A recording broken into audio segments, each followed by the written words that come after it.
sings a melody, an everlasting melody, a tune of love, a song of peace, an anthem that sets me free. Just when I think there's no song to sing, I hear a melody that is everlasting, everlasting melody.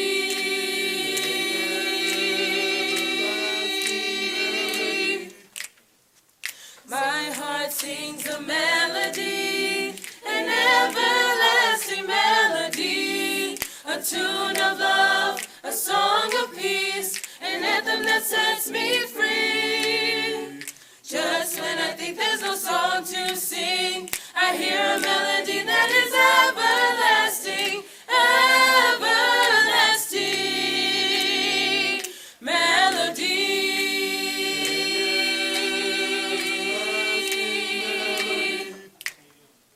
Sing a song every night and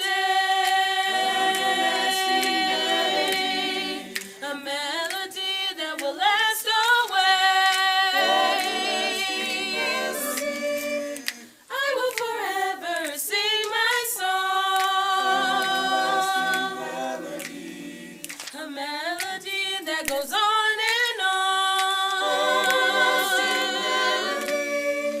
Just when I think there's no song to sing, I hear a melody that is everlasting, everlasting melody.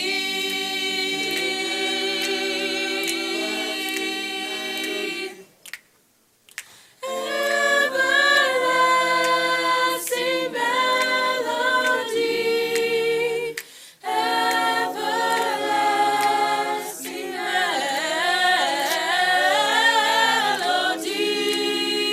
melody.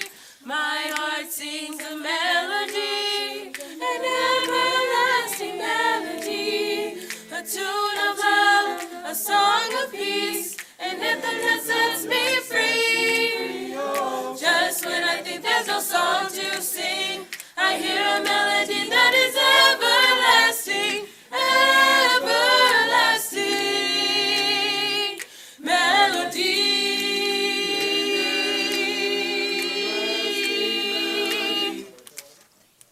Everlasting melody, everlasting melody, everlasting melody, everlasting melody, everlasting melodies, everlasting melody, everlasting melodies, everlasting melody,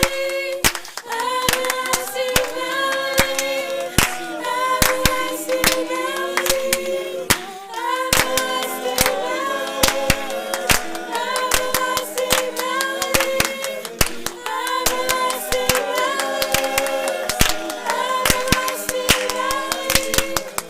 Just when I think there's no song to sing, I hear a melody that is everlasting, everlasting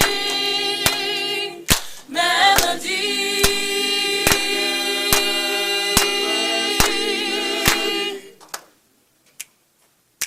Melody.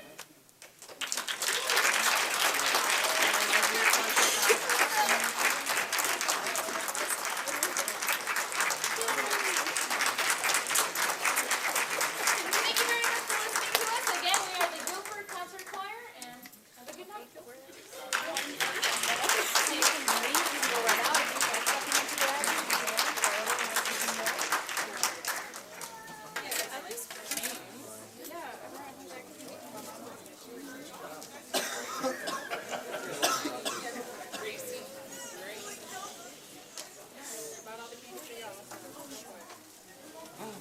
Hello, if you would like to make donations.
Thank you. I now call this regular meeting of the Board of Education to order at 7:09 PM. We'll take a moment of silence to be followed by the Pledge of Allegiance. I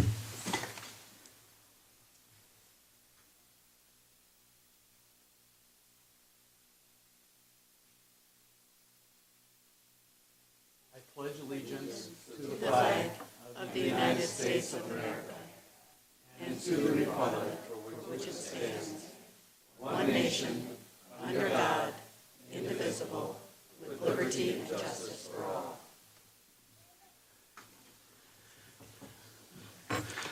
The coordinator call the roll.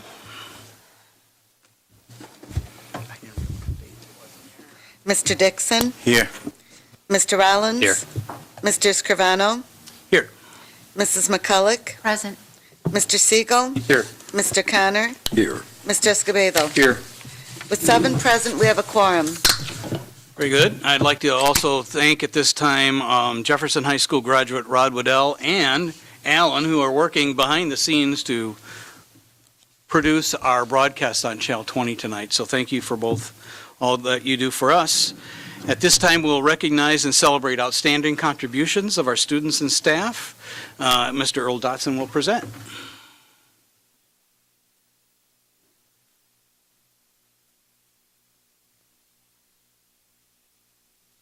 Thank you, sir. Good evening, board members. Hi. This season marks the 27th year of the Rockford Elementary Basketball Association, or REBA. The basketball program is open to RPS 205 4th and 5th grade students and gives many students their first experience with an organized athletic league and team play. We're celebrating tonight this year's champions, the Spring Creek Elementary girls team. All right.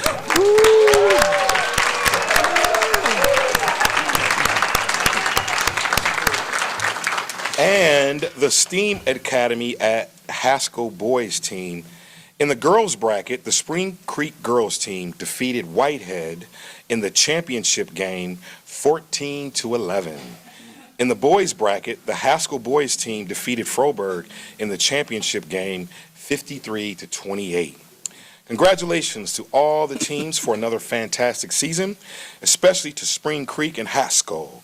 And thank you to all the coaches, parents, and school staff for giving our students and their families another great experience this season. Unfortunately, the Haskell boys could not be here, but we certainly have the Spring Creek girls in the house. All right. So let's give it up.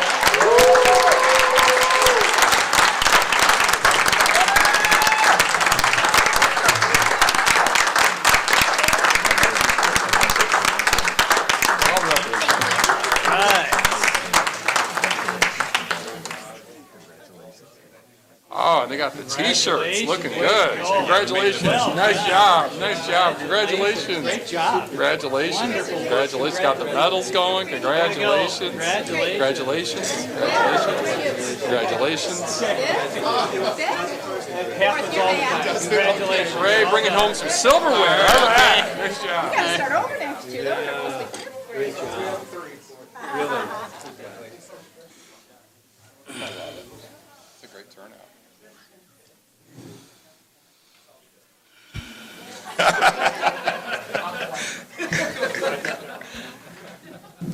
Well done. Thank you, girls, for being here and their coaches. Yes.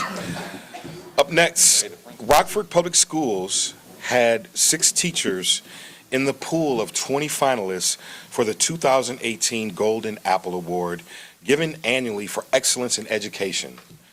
Congratulations to our 5 finalists: Heather Geary of Whitehead Elementary School, Jean Johnson of Marshall Elementary School, Laura Johnson of Nashholt Early Childhood Center, Sylvia Landreth of Fairview Early Childhood Center, and Fort Zachary III of Carlson Elementary School.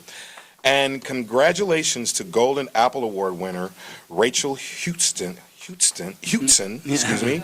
Got it, Hutson. Yeah. Hutson, who teaches first grade at Nelson Elementary School. All of these, woo, yeah.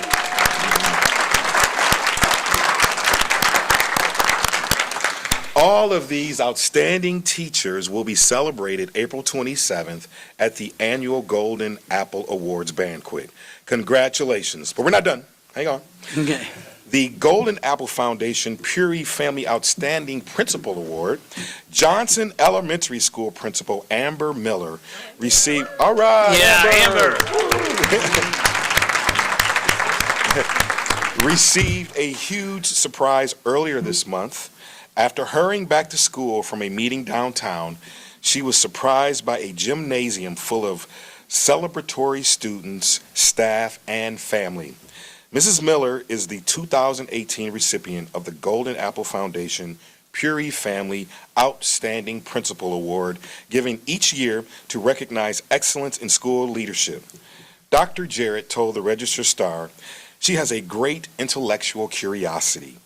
She's constantly learning herself, and she models that for her students and her staff. Mrs. Miller will also be celebrated April 27th at the Golden Apple Awards banquet. Congratulations. These outstanding educators are here with us tonight. Please join me in giving them a warm round of applause.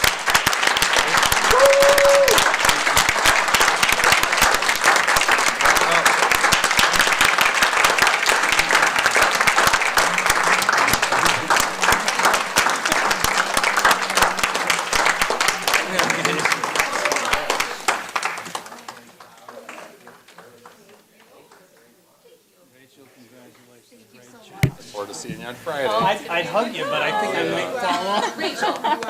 Congratulations. Forward to seeing you on Friday. Congratulations. Congratulations. Nice job. Congratulations. Congratulations. Yeah.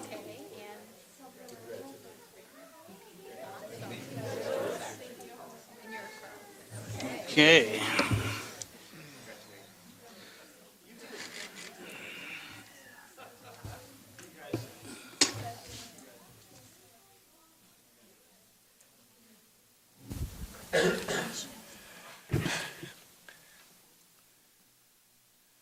Thank you. I also want to recognize the principals who are here in support of their teachers as well. So I see Mr. Noel, Darcy's here. So congratulations. Give them a round of applause as well. Thank you. That is all. Thank you. Thank you all for being here. Great recognition. I do want to mention that tomorrow happens to be Administrative Assistant Professionals Day. And so even the school board has one of those special people. And that's Mrs. Laura Fromm, who's right over here, who is just outstanding in the work that she does to make our life as board members as easy as possible. So she is available whenever we need her, and she fixes everything that we might mess up or whatever. So congratulations, Laura, on your special day and special recognition. And we have a little token of our appreciation for you. So.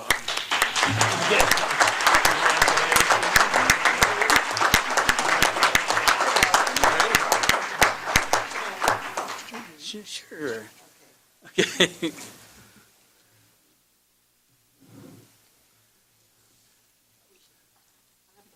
Okay. Thank you. I don't believe we have any speakers for tonight.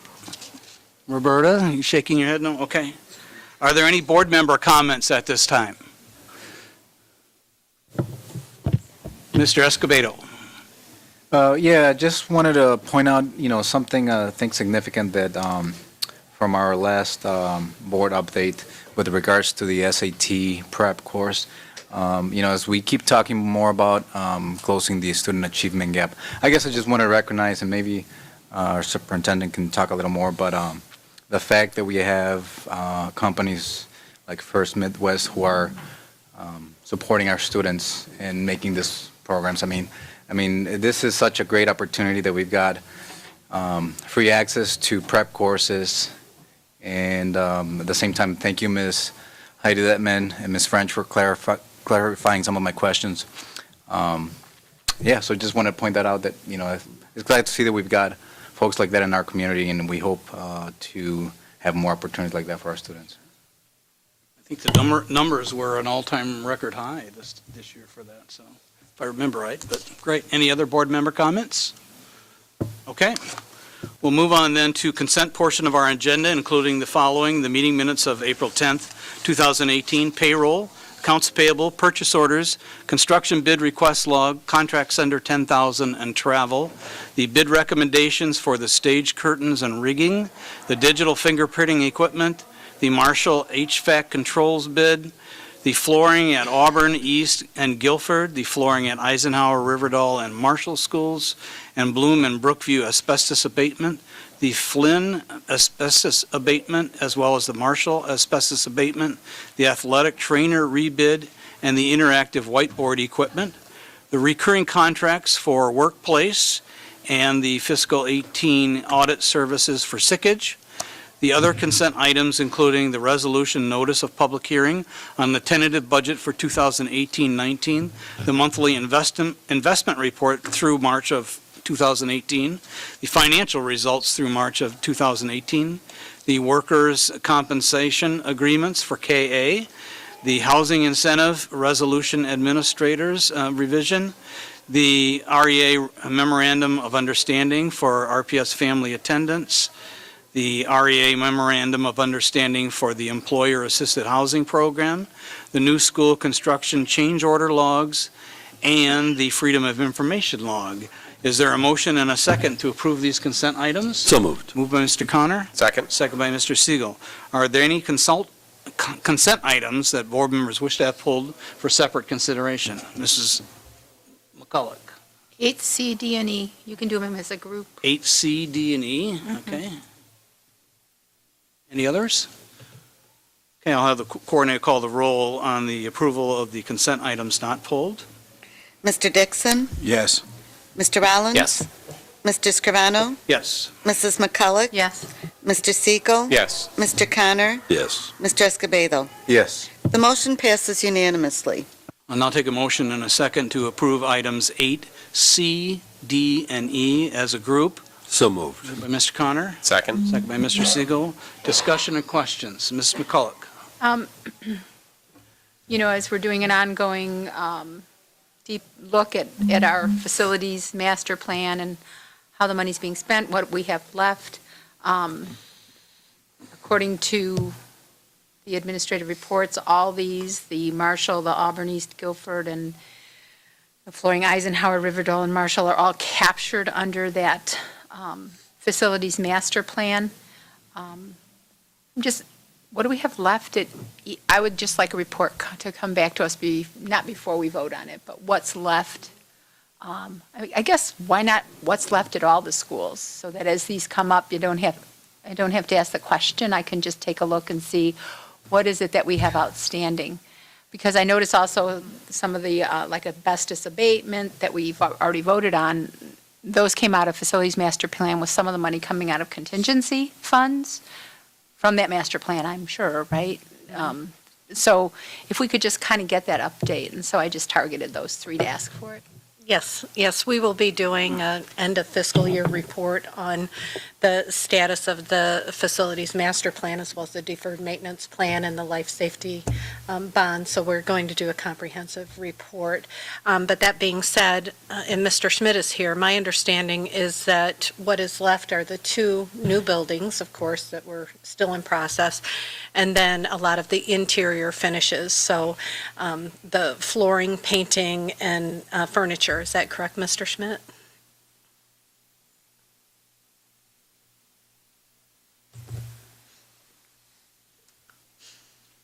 And Mr. Bailey. And Mr. Bailey. Okay.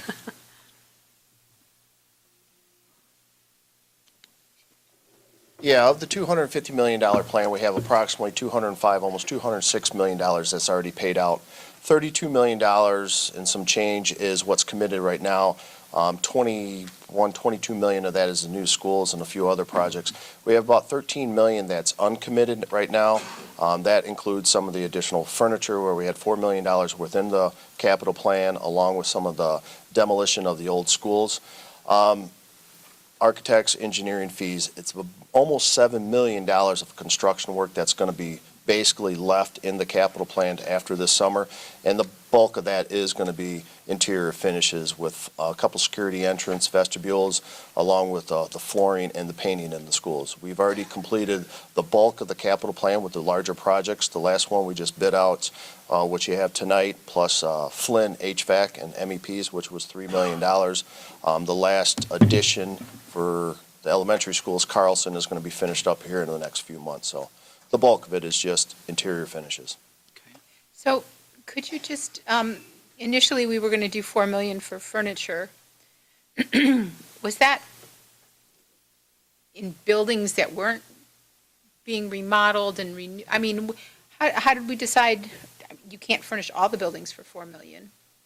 Inside of the $250 million plan, Yeah. 4 million is captured within that, and then we have 13 million that's outside of the capital plan. So there's a total of $17 million for furniture for the buildings.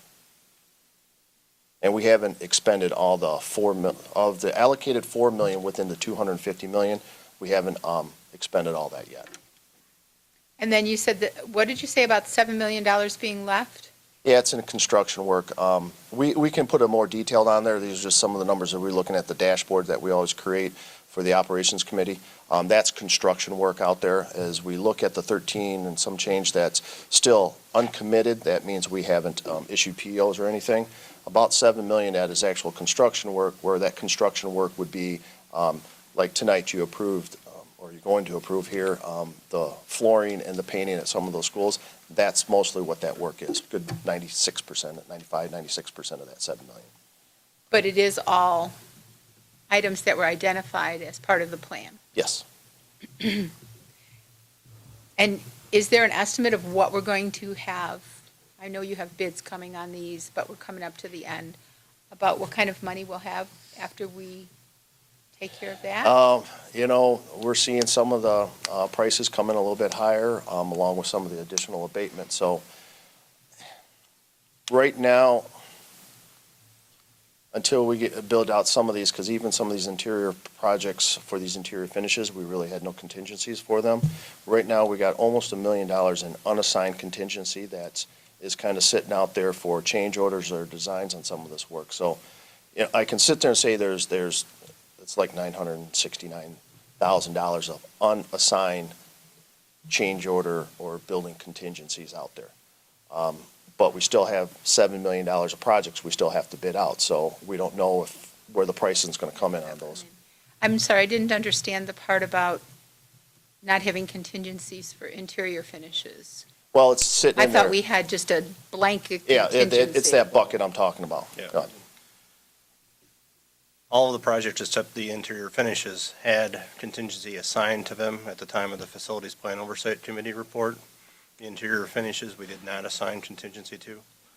So that's the contingency we need for that would be coming out of that $960,000 minus. That's just common practice that interior finishes don't have a contingency, is that? There's not as much unknown because everything you're dealing with is visible when you design the job. but Okay, still- when we see the numbers, we'll find out how much that. Yeah. True. Thank you so much for answering my question. Mr. Rollins. This is off topic, but since I've got the two of you at a microphone, what's the official word on what's going on with the Marshall Elementary gym floor? The vapors? Well, we did the vapors. What we did over spring break is we went in there and we cranked up the heat and tried to dry it out a little bit more. We believe it's something underneath, potentially underneath on the sleepers, underneath the main gym floor. There's a couple different scenarios out there. We did send a letter out to the contractor stating that we were going to do some work, that we had some concerns with it. After the spring break, we have some more readings that we're analyzing that data. It is above Above the floor. the floor, the readings are where they should be. But if you take off some of them, put the meters underneath the floor, then they're elevated. So we're still looking at that and working that out. If it has to be redone, that'll be on the contractor, though? Is there an issue with the specifications? This is one of the few that we've done with an oil-based finish, so that might be the issue. And it's one of the few that opened in the middle of the year without having a summer to cure, so. So One of those things that- Did they answer your question? We're still working on it. I so think the can't answer to the really- question is they don't know for sure. Yeah, we're still. All right, thanks. I mean, I just hear different things, and the last thing I heard was that it's toxic, quote-unquote toxic. It's not toxic. What it is some of the finish didn't cure. So like if you paint a room in your house, you get that smell until everything sits there and dries up. We're thinking one of the things is there might have been an overcoat of some of the finish on the floor that's underneath. That's why we cranked up the heat to try to, and circulate the air to try to get it dried out there. So that's one of the things that we didn't think that we have, that finish is dried up. There might be globs of it underneath, causing some of that. All right, thanks. And there's other issues with some of the sleepers maybe be, which we don't know, treated with that chemical. So we're still evaluating it there. But Okay. above the gym floor, the readings are good. Mr. Dixon? Yes, I'm gonna follow Tim's lead. I have a question about the West. I didn't see it in the package as far as coming up on our list, what we're gonna do with it, and where do we stand as far as West? The piping Yes. project, that is item okay. 10 something, I think, that you're going to be asked about tonight. It's not in an approved budget yet. Correct. Not part of the facilities plan. So presumably, we'd have to wait until May 22nd to award that project. Okay. The bid did come in about where we expected it to be, though. So. That's what.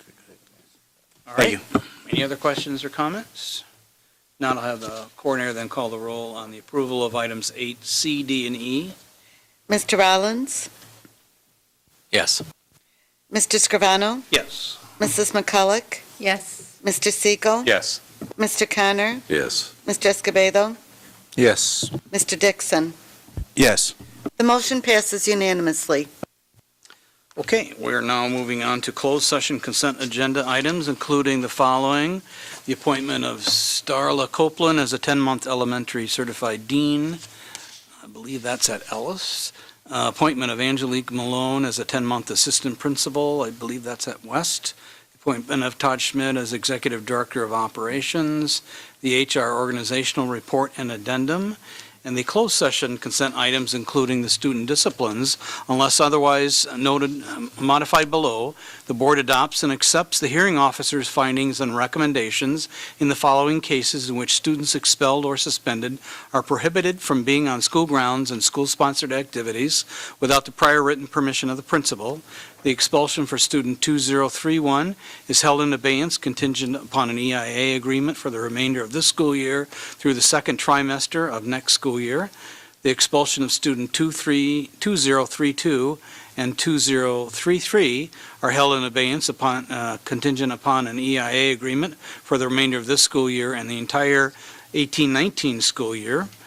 The expulsion of student 4176 is held in abeyance contingent upon the expulsion and abeyance agreement for the remainder of this school year through the first semester of next school year. Student 4177 has been pulled by administration. 4175 is expelled for the remainder of this school year. 4178 is expelled through the remainder of this school year and the entire 2018-19 school year through April 4th of 2020. Student 4179 is expelled for the remainder of this school year, the entire 2018-19 school year, with an EIA agreement through March 14th of 2020. Student 4180 is expelled for the remainder of this school year through the first semester of next school year. Student 4181 is expelled for the remainder of this school year, the entire 18-19 school year through February 12th of 2020. Student 4182 is expelled for the remainder of this school year through the entire 2018-19 school year. And the following students received EIAs: 3518, 3519, 3520, 3521, 3522, 3523, 3524, 3525, 3526, 3527, 3528, 3529, 3530, 3531, 3532, 3533, student 3534, and student 3535. Is there a motion and a second to approve these closed session consent items? So moved. Moved by Mr. Connor. Second. Second by Mr. Siegel. Are there any items that board members wish to have pulled for separate consideration? Seeing none, I'll have the coordinator then call the roll on the approval of the closed session consent items. Mr. Scrivano? Yes. Mrs. McCulloch? Yes. Mr. Siegel? Yes. Mr. Connor? Yes. Mr. Escobedo? Yes. Mr. Dixon? Yes. Mr. Rollins? Yes. The motion passes unanimously. Thank you. Our next agenda item is the superintendent's report. Dr. Jarrett.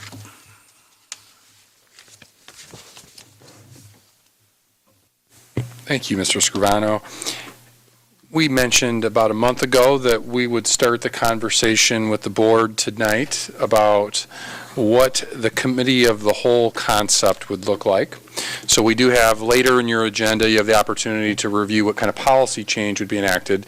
But what Dr. Munson and I have created here, and we'd be happy to guide you through this conversation, is what, just at a very high level, would be the differences between our current board work and board work focused around the committee of a whole. This chart that you can see here has been color-coded to highlight the different types of meetings that exist. One, in the white, every week we will have a weekly board update, which is what we have currently, with some exceptions. We don't run one every single week, but I think I would estimate we would probably run somewhere between 40 and 44 of those per year. Those weekly updates would be used under a committee of a whole format to provide weekly progress reports on what we're doing on a weekly basis to make progress on the strategic plan. So at the cabinet level, we would be talking about what we are doing to make progress on the strategic plan, and then and that would be covered in the weekly update. The weekly update would also be used to provide detailed reports that would give board members a chance to pre-vet things that would be presented. The reddish color there, we have scheduled one annual strategic update per year that would occur on a Saturday. And that would be, that is scheduled for this June 9th, and at that meeting we would be reviewing how we performed on this year's goals. We'll be building next year's goals, and then finally building the calendar in terms of what kind of a report schedule we want and how we want to allocate our time during the 18-19 academic year. The yellow are the regular board meetings. We have 22 of those. That would be the same.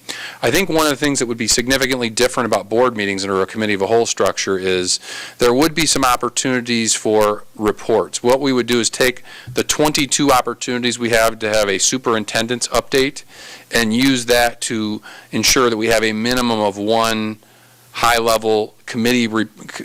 Some of the material we typically are covering in committees through the report structure and would be introduced in the weekly update. At least one of those would be covered during the superintendent's comments. We would really be able to eliminate board committee reports, so that would free up some time for the superintendent's comments to be much more extended than they are, and very rarely would it be me making the comments. We would have whatever the relevant topic would be is what we would cover. And then finally, if you look at the blue, you can see that kind of the first Tuesday of the month, whenever possible, would serve as the committee of the whole meeting. It would be scheduled to be a slightly longer meeting. We can adjust the times. And at the committee of the whole, we would be vetting items that would come before the board. We would also have the opportunity to do 1 to 2, if not more as needed, full-length reports. There would be no closed session, so it would be a longer open session period, so that would give us lots of time to do a deep dive. And then at least 2 times a year, we would exclude we would take that entire time frame and do a deep, extended strategic planning. So, Dr. Munson, if someone could scroll down, I could show you what one of those would look like. Go further down, and we can see what a strategic. Okay, there we go. So October 2nd, when we've done our first map testing cycle, would be our first extended strategic update. So the times we put in place are all flexible. If we wanted to make these a little bit longer or a little bit shorter, we obviously could, depending what's on the agenda. But I think this gives you a sense of how this is going to work. As you scroll through it, you can see another strategic update would occur on February 5th. We would have an opportunity to inject specific topics into every committee of the whole and in every superintendent's report. So what I would expect we would do is, if the board is interested in going this direction, we would meet with the board, but also specifically with the committee chairs and the administrators that work closely with the board committee chairs, map out our year in advance and really decide what our work plan should be for the year based on our priorities. I think the big win if we went this route is, I think there would be a sense of, in many, many cases, an item gets presented once at committee and it's very, very thoroughly vetted, but only 2 or 3 board members are there instead of the entire board. Then we hear a board member's, the chairman of the committee giving a fairly extensive overview of what occurred at the meeting. Then we do a first reading. Then we do a second reading. So part of where we would gain some extra time to still meet the obligations of all the topics is most topics would be able to be vetted once at the committee of the whole and once at a board meeting, or once at a board meeting and then once at a second board meeting. So we would be able to map things out pretty clearly. One of the disadvantages is I think there will be a sense of, I think there may be a sense of risk of, gosh, we have such intensive seasons, like in budget and finance. We're really busy with budget and finance from January until June, and sometimes we need multiple meetings. And would we squeeze out some of the other important things? What if Ed Committee, operations, and budget and finance all have seasonal work that competes with each other? So I think we'd have to be very intentional about working with committee chairs and board members to map out how this would look so that we could see how we could see firsthand how we could better make this work. So I think my intention tonight is not to attempt to sell the board on this solution, but rather honor a request that was made to explore what this might look like. We certainly think no matter what, on June 9th, we should be building a calendar, whether it's in the current model or in this model. And I think this gives you kind of a sense of what the year would look like. There may be some dates that would have to be modified. I don't know that we're going to want to have our first meeting be on July 3rd, for example. That may be one where we steer clear for our first committee of the whole. We might start in August. But I do think, as I've mapped this out in my head, and Dr. Munson and I have had some pretty extensive conversations, we think it's very possible that we can accomplish everything we need to accomplish with 3 meetings a month, and our efficiency will increase pretty dramatically because we will not have situations where everyone hears everything at the same time. And I think that is great. I don't know that it'll be substantively different for our staff because virtually all of our cabinet members are attending 3 per month as it is. So we don't really have a big stake in this other than wanting this to be as effective and as efficient as possible. So this was my hope to start the conversation. We'd love you to send feedback or provide some things for us to consider tonight even about some things we should be thinking about. But our hope would be that we would make some kind of a decision in June, by June, to decide if we're going to go with the current model or this new model, and then we would need your assistance building the calendar together so that we could ensure that. We thought that would be premature until we've worked out who our officers are and things like that. So I think this is a very important ongoing conversation because our time is our most precious asset, and we want to make sure whatever model works well for the board. So with that, I'll turn it back to the board. Do board members have any thoughts or comments they would like to share at this time on this topic? Mike? 2 questions. One is, clearly, you're going to send that to us? Did you? We did send it to you in my weekly update, 2 weekly updates. This is one that's part of the weekly update, okay. So Yep. This is, the reason I ask is, when I looked through, I saw that on the policy side, it essentially establishes the committee of the whole. It was interesting, you said committees, that's why I was curious. Mm-hmm. And the actual policy wording strikes them out, if that's what I remember That's correctly. correct. Okay, so there really is only one committee to be clear on. Yes, there is I'm sorry. Because you mentioned Ed, Ops, and Finance, Right, that is our And those- current structure, right, and so Right, the and committee of the those all whole go would away. would exist as an Yeah. entire body of the board. Oh, and one other thing I forgot to mention, that just jogged my memory, Mr. Connor. I think there's an issue of how we would incorporate community feedback as well. So how would we incorporate the at-large community members that are a very, very important part of the vetting work that we do, and they provide valuable perspective. So I think we would also have to have a conversation about how we would incorporate current non-elected community members who are volunteering their time and provide, in many cases, high-level technical expertise or valuable community perspective. We think that has to be part of the board's conversation as well, because we do value that perspective and what those community members do for our experience as well. And I'm sorry to cut you off, Mr. That's Connor. right. No. Back to you. Okay, another question then is twofold, is on the weekly board updates, so is that your update or what's billed as your update right now is what you're thinking on that, or is that some other format? Right, we would want to have conversations with the board about what the best use of the weekly update would be moving forward. We would do that anyways, whether we kept the current Sure. committee structure or not. The two primary uses that Mary and I collaborate pretty intensely on this, and Dr. Munson and the other cabinet members all contribute as well. But what I think we are thinking there would be two primary uses. One, all of our cabinet members will have a weekly update that they could provide in terms of what they're doing to move us towards our strategic focus that we will be sharing at cabinet, that we could just then formalize in a board update, kind of hear what did we do to make progress during the week. That's something for the board's consideration. And then we also would want to continue to use this to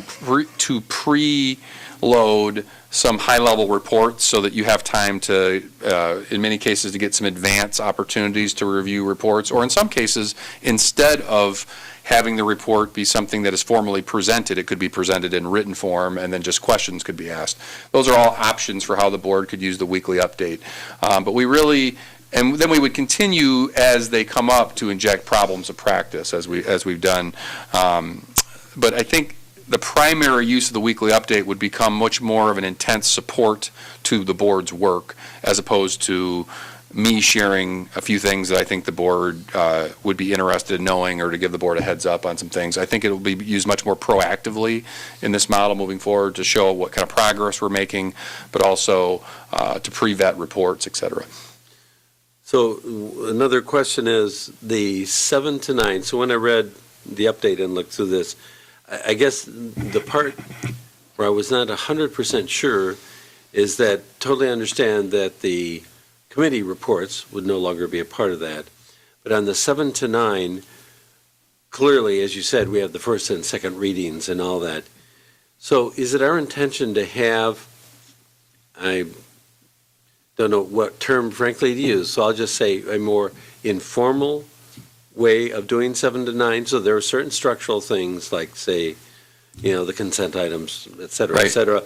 But would we use the committee of the whole also on the regular board meeting parts at all? No. So that if we had to walk through and the vote was then, So I think we would use the committee of the whole to be very, very, much more informal, much like the committee meetings are, where there'd be an opportunity for longer Q&A.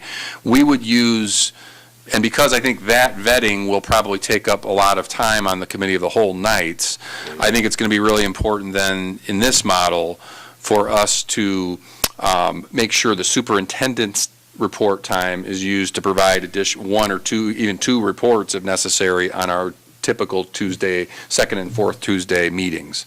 So I would see the committee of the whole being the deep dive, a little bit more informal approach where no action is ever taken, whereas we would be taking formal action and having further discussion during the second and the fourth meeting. But we could also really dive pretty deeply into one or two reports, because again, I think a lot of time would be freed up without board committee reports, and with everything being hopefully more thoroughly vetted by the whole board, we could accelerate the pace in which we review some of our agenda items. That would be the theory, at least. Okay. Any other thoughts or comments? I think the idea is interesting, and I think that we have to, the way that the committee structure is today evolved over time, over many years of how we did ed committee or op committee or finance or whatever. And so we have to, if we want to gain efficiencies, we have to maybe think about doing things a little differently and focusing on, as what we've been trying to do as a board, is trying to focus our attention to the strategic initiatives and make sure that that's the important stuff that we're spending our time on, so. Sorry, Mr. Connor. one more question. Sure. Is, this is half a question and half a suggestion, is it would be nice to see maybe 1 month, let's say, on the budget here in February or whatever, a mock-up of what you think would be both the topics in the committee of the whole as well as the next board meeting, because I'm trying to visualize that part. And I'd like to see how that plays out. I mean, because I totally agree with the goal of us using our time better and not having the first and second readings. So therefore, it would help me to visualize if you would put some examples in there, because then I could see that's what you had intended. So that would be one kind of question. Thank you for that suggestion. And here is what we were thinking about doing is, I really wanted to get a sense before we dove into anything much more detailed than this, that the board did have an appetite to consider this proposal.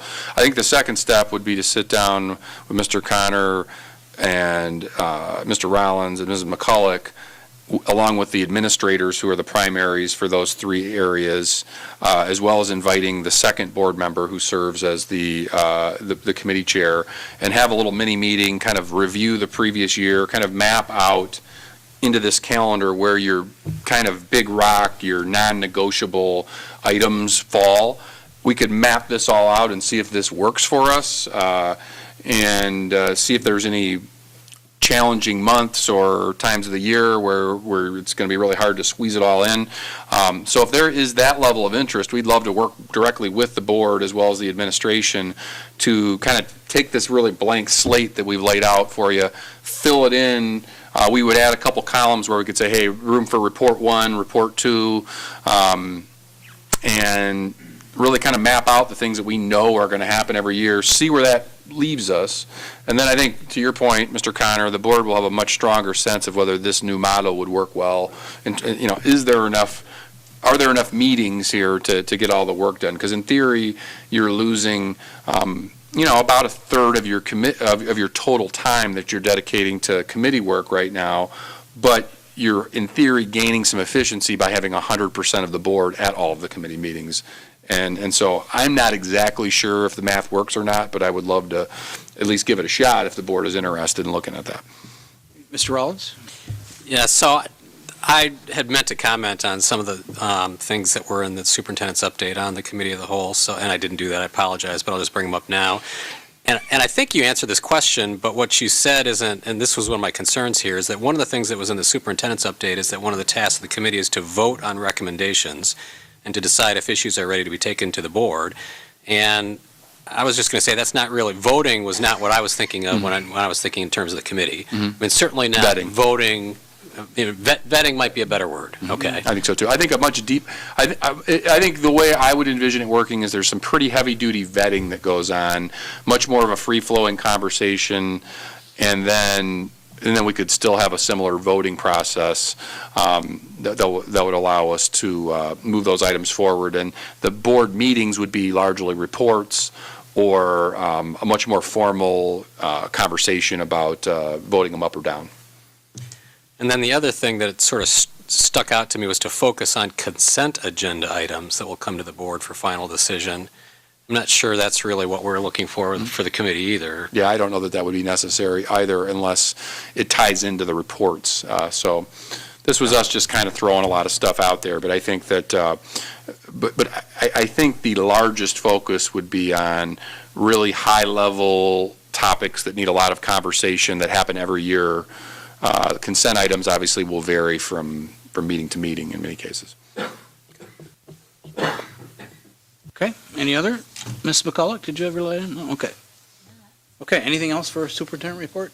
So for clarity, I'm not asking for action, but I guess just kind of a general consensus. Is there enough interest in the board that that you'd like Dr. Munson and I to reach out to, along with the respective cabinet members, to meet with the board in groups of 2 by committee to kind of fill in a draft of this so that we can then bring it back to the whole board? I see lots of nodding. Not everyone's nodding? Okay. Yeah, okay. And we would also then involve Mary Call in this work as well, so we could get a sense of how the weekly update would fit into that. I would want to kind of use that for overflow and to preload some things as well, so. Okay. Thank you. All right. We'll move on to those famous committee reports. Okay. Mrs. McCulloch, the Ed Committee report. Ed Committee met in this room last Tuesday, April 17th. Had 3 reports, one on special programs, one on fine arts, one on alternative education, and the Code of Conduct review. The special program update, it was a long meeting, so I'm not going to go through a lot. Everything is listed. All the presentations and supporting documents are listed under Board Docs Education Committee for that date. Couple highlights. When we looked at the entry for all the programs, which is testing for gifted for both kindergarten and we have middle and high school, auditions for Kappa, and then we have lotteries for Montessori, for our Barber two-way language immersion, and for STEAM Academy. And it appears in the past, as we're looking at the numbers, so for example, we have always had that we needed a lottery for Haskell, which was our year-round program, but now is our focused STEAM program. Now we really do need a lottery because we have such high interest. And Barber, it's interesting when you look at the numbers because there was a switch from last year to this year. The number of Spanish-speaking families, because we have 50% Spanish-speaking and 50% English-speaking, and the numbers actually stayed the same for the Spanish-speaking families applying, but there was quite an increase in the number of English-speaking families that applied. So I guess the word is out because it's the one program in our district. I mean, to develop to be truly bilingual as an 8th grader is an incredible feat for us to be able to accomplish. I wish we were doing it in all our schools, but nonetheless, this program is pretty special. Some of the, by the way, they did use a new test at Barber this year, although I don't know that had any effect or impact on the students that were applying. It's just that they used a new test this year, right? Couple of things about, one of the things about STEAM that was discussed was they have band in 4th and 5th grade, which we don't have in all of our elementary schools. They have something called Makerspace, which was really interesting, and basically it's a room where students can go and make, there's Legos, there's robotic, they can make things, they can develop. And so they also have, Mrs. Detman, I can't remember, Project Lead the Way. What are they doing with that? Because it was, do you remember? And it's not isolated in the presentation for me. I did ask the question about it, and I failed to write down. So I'll try to find that, and we can actually put that in your report if you'd like to, Doctor. Jarrett. Please remember that we have been here for a while. Some of us earlier than others. Okay. So I appreciate your patience with that. Yeah, that's right. I thought one of the neat things in the gifted program at the high school, we have a collaboration with Northwestern University for a weekend program. I will tell you that it's not isolated just to our RPS 205 students. They are drawing from the entire community. Northwestern actually pays to rent our space, but it sounds like a great program and will continue based on the number of students the success that they had. The other thing is at the middle school, they figured out a way to adjust their schedule so that they have an extra hour in the day. which they can use for whatever the special tutoring, bands, whatever that they need to do. Kappa, Kappa's our only program that is a program housed, a special program housed within a regular building, both at West and at Auburn. And when I talk about, I'll talk about fine arts in a minute because we had a report on that. In fact, let me just go to fine arts because I think that was the most uplifting. That was a place that was a real black hole in this district when I got here 9 years ago. And a big part of that was because we had a 6-hour day. And so when students had to choose, what went away was their choice of a fine arts class, either a band or the like. So it's been built up. Bonnie Sperling gave a wonderful report showcasing all the achievements, but some of the things, the highlights from this last year, they redesigned the 5th grade petting zoo for more effective recruitment. And instead of doing it in one location, we used to do it down at Riverfront Museum, they're actually doing it in the buildings now, bringing the 5th graders into the building that they're going to be at and meeting the teachers and really trying to draw them in. They redesigned a music camp for incoming 6th graders. They've changed the professional development to teacher-led. And so one of the PDs that they did was the history of repairing instruments. And so that the teachers have learned how to do some very basic repairs on instruments. Speaking of which, they did an inventory of the whole district of all the instruments that we have, and they found all the extra instruments, of which there were 2,000, and they put them all in one building, and they're going through and cataloging and trying to figure out what needs to be repaired and budgeting. But because we're recruiting more and more students into these programs, having the instruments necessary for the band and also having them in working shape was a goal, but to do it in a little bit more cost-effective manner. So applaud that. They're trying really hard to do teacher placement in their specialty area so that the choir teachers don't have to teach the band and the band teachers don't have to teach the choir, and that gets easier the more students you have involved because you have more sections. An increased community present was another highlight. They've developed a program called, was it Grandpas? Band. I have to find my notes here. Band Band Grandpas, on this side. And they have 18 right now, but we have, and it's not just grandparents, they also have grandmas, too. Grandmas, and they also had some college students that had Okay. joined in, but that they come in and work with the students. And they said in the buildings, when they walk around, everybody calls that person grandma or grandpa, and there's a real affinity and connection. And it's a lot of, retired individuals who, we have, what was that? What was the Docks band that Dixieland Docks. Yeah, some of those, they said, had stepped up. Work with the Arts Coalition. They've been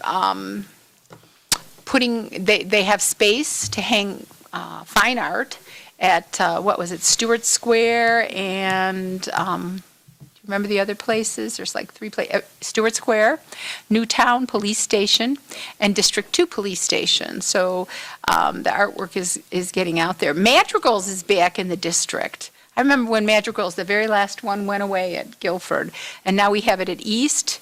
There will be one at Guilford next year. There isn't one now. Auburn has one. There's a zone choir at Auburn. Not just for Kappa, but for the regular students who attend the students as part of their zone. There's a high school choir. Another awesome thing is that they have some bands, district-wide programs. So for example, orchestra. They have a middle school, high school orchestra. There's about 70 students, and they come in on Saturday mornings to participate in this program. So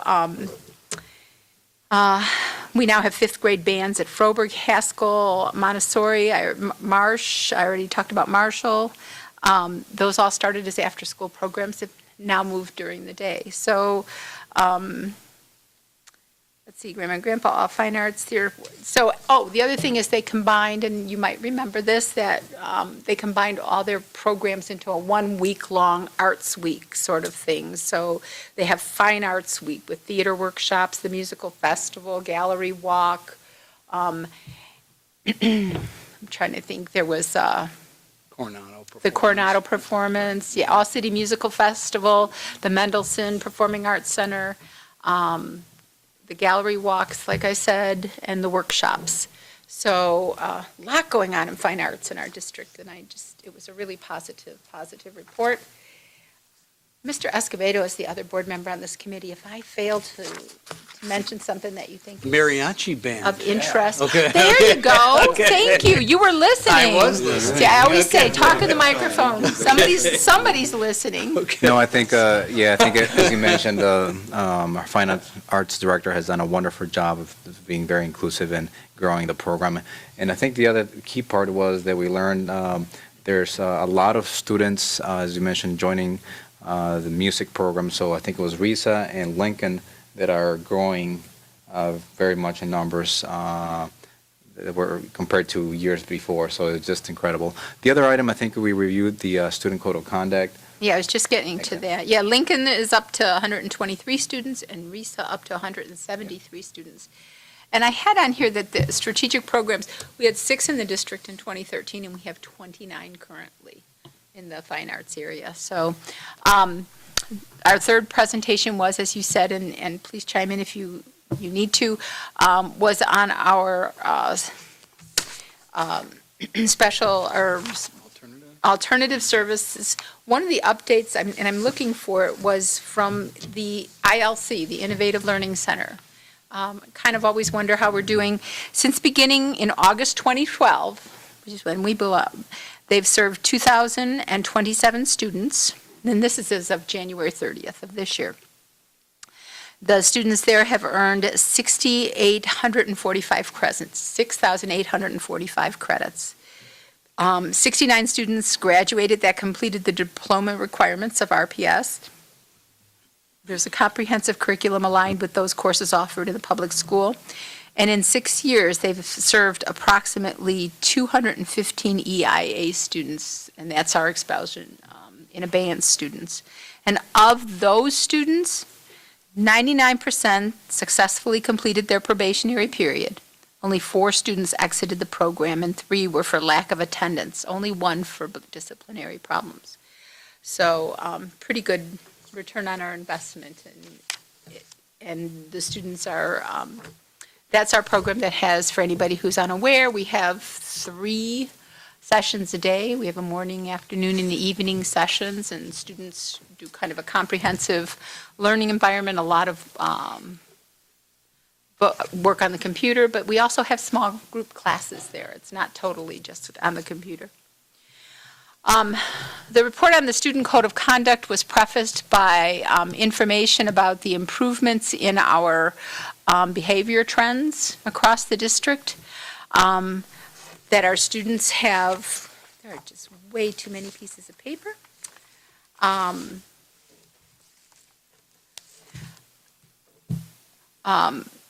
Well, so for one, Angela, one you talked about was the attendance, and we're well below the state in terms of the number of out-of-student behavior, or not behavioral, truancies. And our tardy numbers were lower, weren't they, like 8, a percentage of 8, and the state is 11%, to have that about right? On what? On our chronic truancy.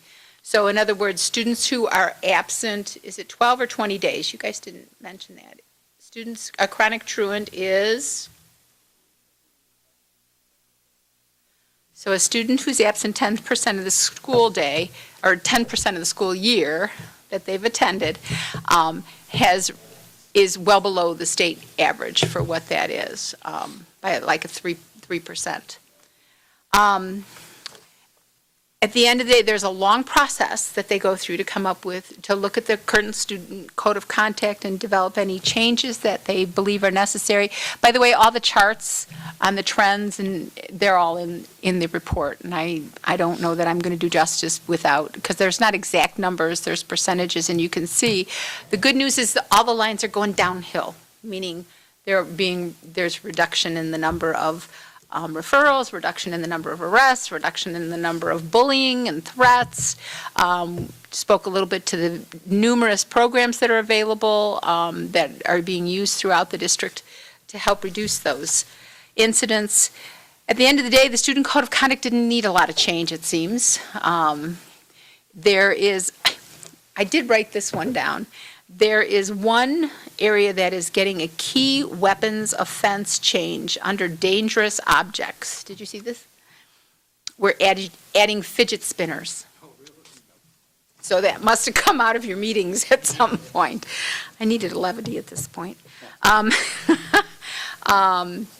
only other major ones that it's very clearly written in here that a student has to be able to share information on their social media, but we can't request them or require them to provide their password to do so. You know, they have to steer us into there.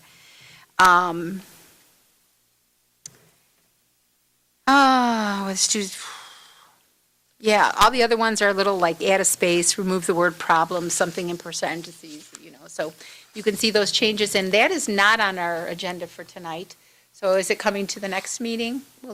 It'll be ready for us on the 8th, so we can have any further conversation on that. Anything else? There's a lot more that could be said, but is there anything of import that you would like to share, Mr. Escobedo? There was, one item I think that really got my attention throughout, a lot of things, but Marshall Elementary, 95% of staff serve on Goal Committee.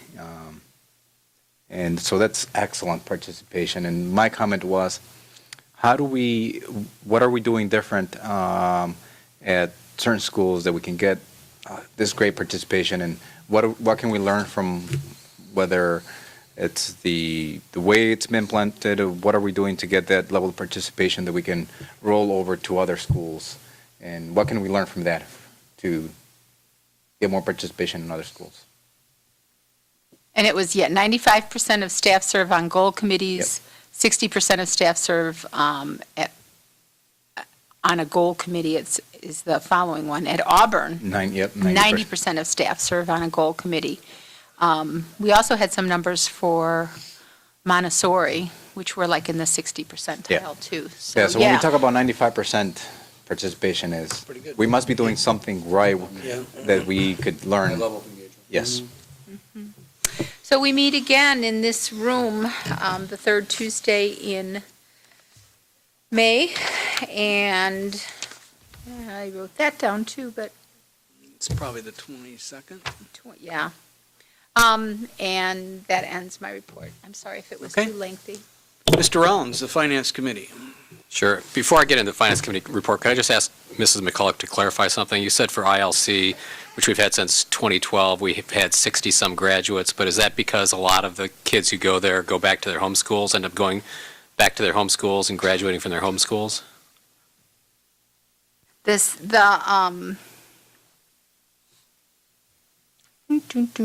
thought that was of our EIA students, is what I was telling you about.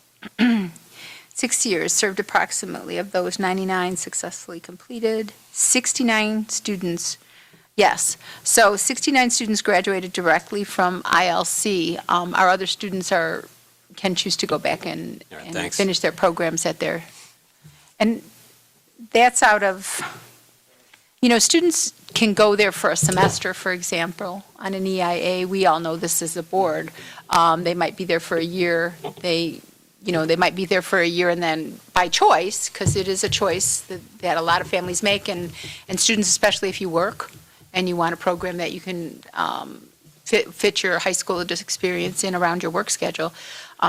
So students don't necessarily go to ILC for 4 years of high school. They may come in, they may come out, and they may stay, and some finish actually ahead of schedule because they can work through quicker. So. So the Finance Committee met here in this room on April 16th at 5:30 PM. We had 2 reports from our internal auditor. The first had to do with our purchasing cards. So some of our staff do have the authority to use purchasing cards so they can make purchases directly. He did document a number of areas where our processes were not being followed. He was very clear that he found no evidence of fraud. But this is exactly why it's good to have an internal auditor function, is to find out where people are not following processes and then make a decision about whether you need to change your processes or whether you need to train people on processes. The largest area that he found, 78% of the transactions he looked at, an expense log was not turned in. And it sounds like that involves a lot of after-the-fact paperwork, and there may be some discussion about whether we can streamline that process. The one that I kind of keyed in on, it's a smaller number, but in 12% of the transactions, sales tax was charged, and the sales tax exempt number was not given to the vendor. So we are exempt from sales tax, and if we don't turn in our sales tax exemption number, we get charged sales tax. So in 12% of the audited transactions, we paid sales tax. So hopefully we can do some training on that. The second audit area was on the use of purchasing consortiums. We're obligated by statute to go out for bids, for competitive bids. But there is an exception under the statute if we use a purchasing consortium that meets certain requirements under the school code. He's looking at that, and I understand, I think the legal department is looking at that as well in terms of the use of the purchasing consortiums. I remember, and I don't think all of us were on the board at the time, it was a few years ago, approving one of those purchasing consortiums and asking a lot of questions about it. Apparently, other purchasing consortiums have been added that have not been brought to the board. And so there's also a discussion about whether board approval is required, should have been required. Do we want to be approving these? Should we even be using the purchasing consortiums as much as we have been? Then we moved on to budget development, and we had budget presentations for the last 2 areas, which were the superintendent's office and the board's part of the budget, which I have frankly never seen before, so that was kind of interesting. Didn't even know we had a budget. So on the superintendent's budget, the superintendent only has 3 staff FTEs in his area. That's pretty flat. And under non-salary items, that area, there's a proposed reduction of about $18,000 from $158,000 to $140,000 in fiscal year 19. In the Board of Education, we had asked for some detail because these were some large numbers, and none of us really knew what these numbers were. And it turns out that the larger numbers are because the district's lobbying firm is being charged to the board, and Alignment Rockford is charged to the board, and RADEC, the fee for RADEC, is being charged to the board. So our budget was much larger than I thought it was going to be. But our budget, I mean, the good news is the total that they're projecting is a $30,000 decrease between fiscal year 18 and fiscal year 19. And I did follow up with all of you, giving some detail as far as our budget, particularly our budget, what is in our budget. We then looked at, we've been talking all along about the administration has been coming up with sort of a wish list of things that they want to try to fund next year. And at this point, what we've been given is a fiscal year 19, a list of approved requests, and I had forwarded that to you as well. And that's about $2.7 million. And just to hit some of the highlights, under curriculum, textbooks is $840,000. Licenses for software, $200,000. Reading Horizons, $200,000. Curriculum implementation leaders, $100,000. Under fine arts, looks like they are going to fund the uniform rotation for $80,000. The performance acoustic shells, $10,500. Under the schools budget, the largest number is $630,000 for more elementary assistant principals. There's $23,000, almost $24,000 for lunch assistants at Ellis Elementary. There's $20,000 for a CAPA coordinator. Under IT and technology, $200,000 for smart boards, $100,000 for an executive director of technology. Under HR, it looks like they're adding a generalist for $75,000. Under security, we've got Raptor scanners for $11,700 and keyless access for $75,000. And under continuous improvement, they're going to fund strategic process auditors for $150,000. That all adds up to about $2.7 million. We went from that to an overview of, very early overview of the fiscal year 19 budget. Very early overview of next year's budget. And I had my, fiscal year 19 operating assumptions. So the operating assumptions, I've talked about this, we're going to have to keep it in mind. People prepaid their real estate taxes this year because of the change in the tax code. And they've got a pretty good number now from the county. And that number is, it looks like, about $4.1 million in early taxes. So we are going to end up with $4.1 million more in revenue this year than we budgeted and that we should have gotten. But what that means is we're going to get $4.1 million less next year. And we just need to know that and understand that. And that may mean that we do like I said before, a deficit budget for next year, while we keep that extra $4.1 million that we got this year. They are projecting that our CPPRT will continue to go down and that we'll get $1.2 million less in fiscal year 19 than in fiscal year 18. They're projecting that the evidence-based funding will remain the same. The additional $8.5 million that we got this year, they're saying we're hoping we get that same amount next year. And they're projecting that the categorical aid funding levels will mirror this year's. I think those are the major revenue assumptions. And I'm trying to think if there's anything else that I need to cover. I think that's it, unless anything that I forgot that you think I should be talking about? No, I think you covered it. Yeah. Okay. Dr. Jarrett? I did have, hot off the press, it's the third received in this fiscal year, but the second of 4 mandated categoricals. I got a notification from IASA. So we should be receiving 2 more. Would be a best case scenario, which means we'd be made whole for the one we were shorted last year. So that's certainly what we're hoping, but obviously we're getting pretty late into the fiscal year as well. So. The committee will be meeting. This is a little bit of a change because we normally meet on the first Monday of the month. Because of a schedule conflict, we've moved it to Wednesday, May 16th at 5:30 p.m. Okay, Mr. Connor, operations. You have a question?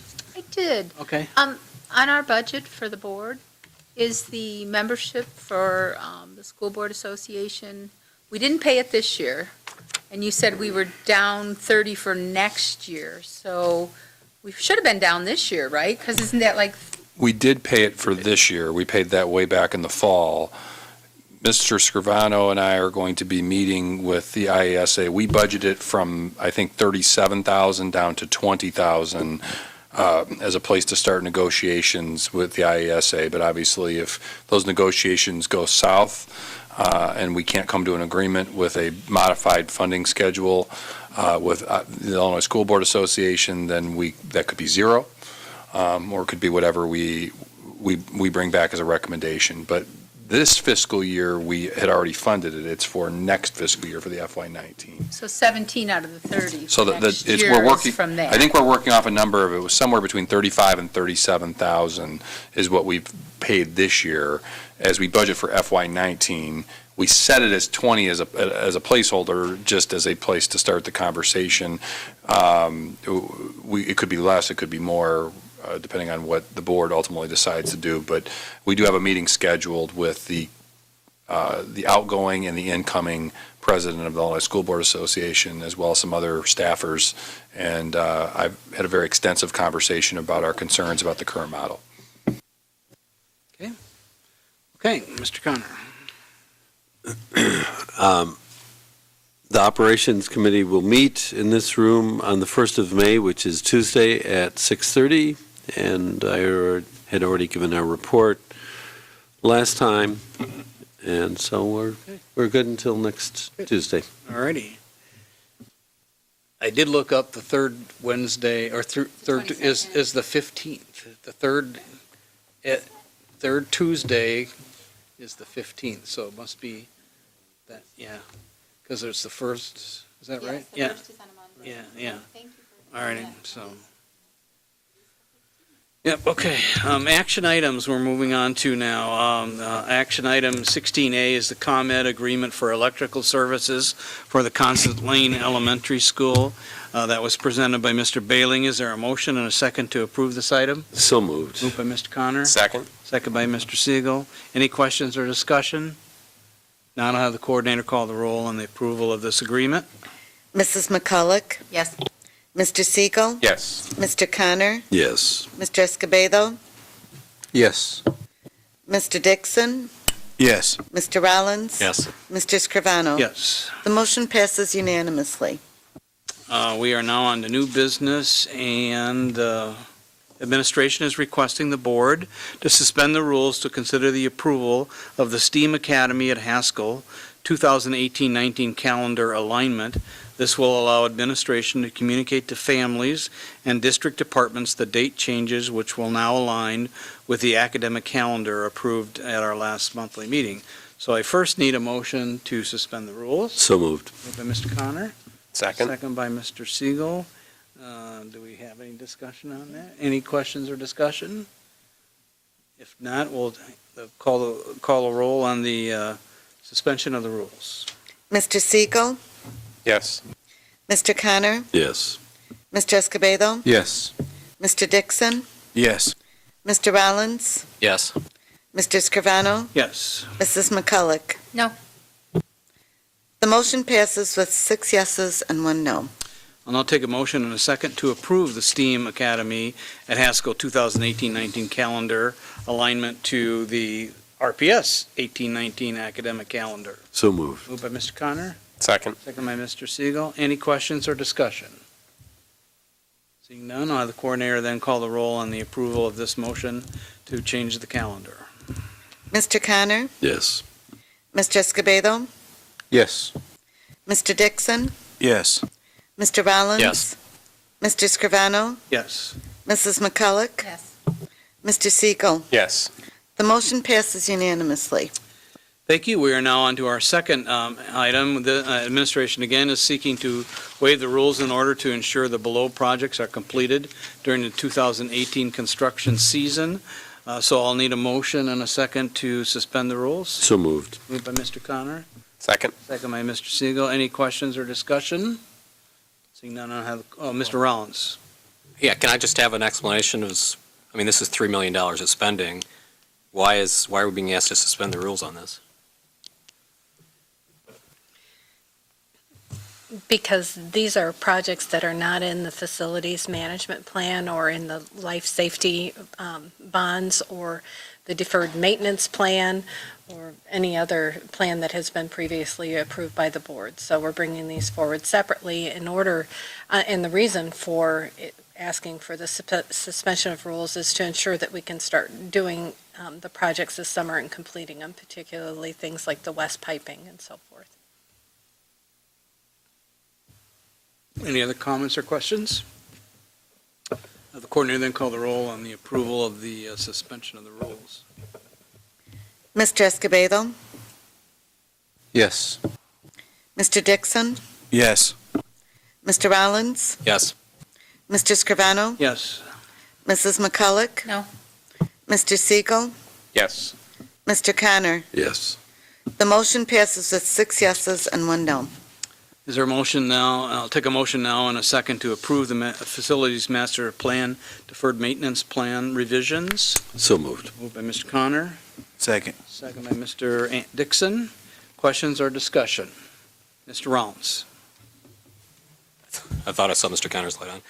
Okay. Sure. I have one. I go this way? Or Yeah, that's right. I don't do biggie. both at the same time. Okay. So I have substantive concerns about this too. So we had a discussion earlier this evening about where we at on the master facilities plan, and how much money is left on the master facilities plan. We've had discussions previously, and I've tried to tee this up previously about the fact that we're nearing the end of this facilities plan. We'll probably want to do another facilities plan. I don't envision another bond referendum in our future. I don't envision a state of Illinois capital plan dropping out of the sky on us. And so to the extent that we want to do another facilities plan, it's not clear where the money's going to come from.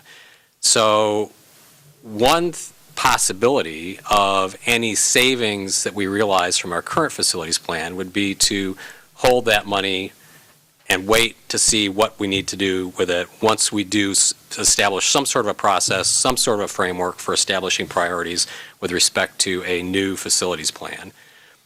Another possibility would be to say, okay, we know we're going to have some extra money. We know we've got some needs, but we need to do a comprehensive scan of the district's needs and then establish priorities within that scan of the district's needs.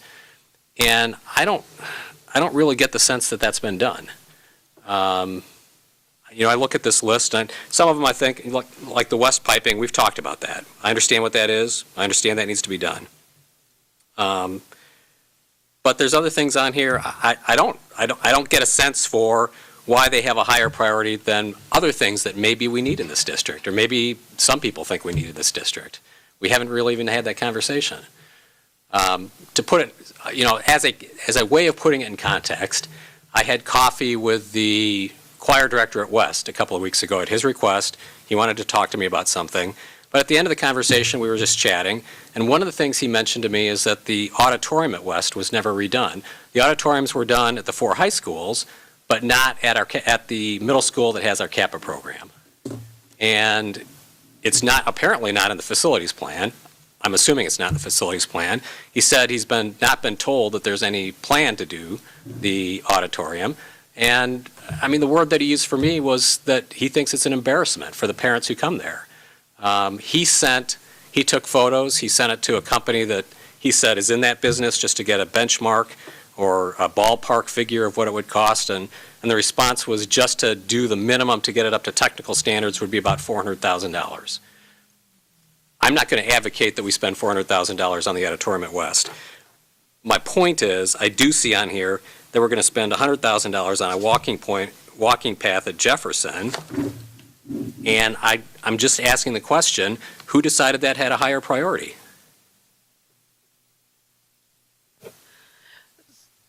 I can explain. So first we separated out the priorities of the health safety types issues, ones where we're already violating code, like the failure to have enclosure for the dumpsters and the West piping and things like that. So those are things where and the atrium windows here. So you don't have to do the atrium windows. You can wait years until you decide to do a new facilities plan.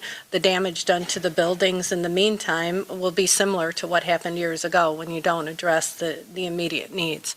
So, and the same with the West piping. We already have the ceilings coming down on folks out at West. So if you decide not to do that, that's fine, but you have to understand the workplace safety issues that are there.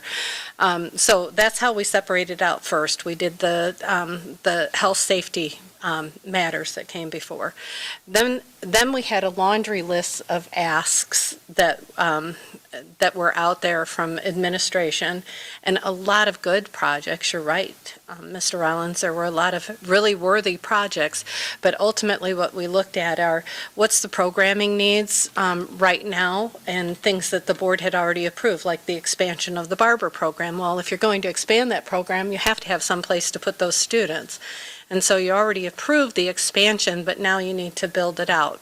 So we did look at that. We looked at the programming needs as a cabinet level and at the director level. And so that's how it was determined which projects would be on this request. It's not anticipated that we wouldn't do this on an annual basis also, in looking at both long-term as well, but immediate needs, things that you might not have contemplated in the original facilities master plan. For example, some of the programming like the barber, or another thing that you'll see on there is part of the academies. It's for the yes, but the academies out there for the incubation rooms, they're for the business schools, so they're the last item on there. But it will help the students really, and Ms. Detman can explain, but those are all programming items that we looked at. So that's how we came up with the list. Now, to be transparent, which is what we're trying to be here, but to be fully transparent, we've done a lot of other projects. We just haven't brought it to the board and explained that this is an expansion of the plan. So this is our effort in order to be fully transparent with the board. And I appreciate that, and it just raises this concern. Telling me that you've been doing it without talking to us doesn't really make me feel any better, to be honest. Well, but you have approved different things, like you would have approved this in the budget as you're going through, and so these items were listed in the budget. So you would have been approving it piecemeal, just really wouldn't have understood that these are outside of the plans. So explain to me exactly what the process has been to gain stakeholder input throughout the district, and then prioritize.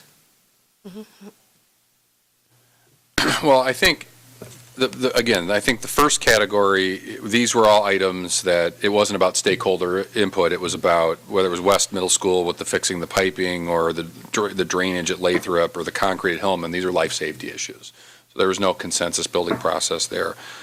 We've had extensive conversations with the board about the need for portable classrooms to honor our zone plan, and the Barber classroom renovation has been discussed extensively as well. The bottom list is where there's some element of subjectivity, and I would say what our guiding perspective there was, we were really trying to continue our practice on an annual basis. For as long as I've been part of the team, we have always, in addition to the facilities plan, budgeted for some kind of urgent short-term projects, and I think most of these are prioritized by programmatic needs. For example, the Guilford storage shed is not just a random storage shed, it is to support a very successful Habitat for Humanity program. We've heard a great deal from the Auburn faculty about how frustrating their science lab situation is, so we thought that was a much-needed investment. So with Mr. Dotson Jr. and I and Mr. Schmidt being out in the building and the facilities, we tried to compile a massive wish list of everything we heard, and then we took that massive wish list, as we've done in the past, and tried to prioritize projects that were not part of the facilities plan but would meet kind of an immediate need. Even the admin building on the 7th floor, part of that priority is to make sure that we can support, for example, adding Alignment Rockford into the building. That cost isn't just for them, but that reorganization allows us to defer perhaps some additional cash support. Parking lot security cameras have come up regularly in principal meetings from Mr. Vosberg. So everything that's on this list, land acquisition, we've had regular conversations with community around West about the opportunity to do that. So everything on this list was well vetted and came. These are not kind of pet projects from the cabinet. They really have come from the field, and we've tried to be. And we certainly left a lot of things on the cutting room floor that didn't make it here. There's even. So I guess our take is. We've tried hard to up the ante of transparency here by presenting this holistically instead of them dribbling in, and I'm appreciative for Mrs. Holdley's work on that. But I do think we've always contended that there were annual investments that needed to be made beyond the facilities plan as things come up on a year-to-year basis that we couldn't have possibly anticipated. There's always been money in the budget for that, and so this is something that we want to continue to be in the habit of making investments. And we're certainly open to the board's suggestion on, as we move forward next year, if the fact-gathering process is something that should be built into our committee of a whole work, and that we should be and building this up more holistically like we do the budget, as opposed to just the administration collecting it from the buildings like we did this year. I'm very open to suggestions on how this can be even more transparent next year. But I think this is our attempt at the end of the line here to make sure some immediate needs get met. I think that was the key common element with all of these. I guess I'm not clear, because you did say that you typically will budget to do other things annually, and I understand that.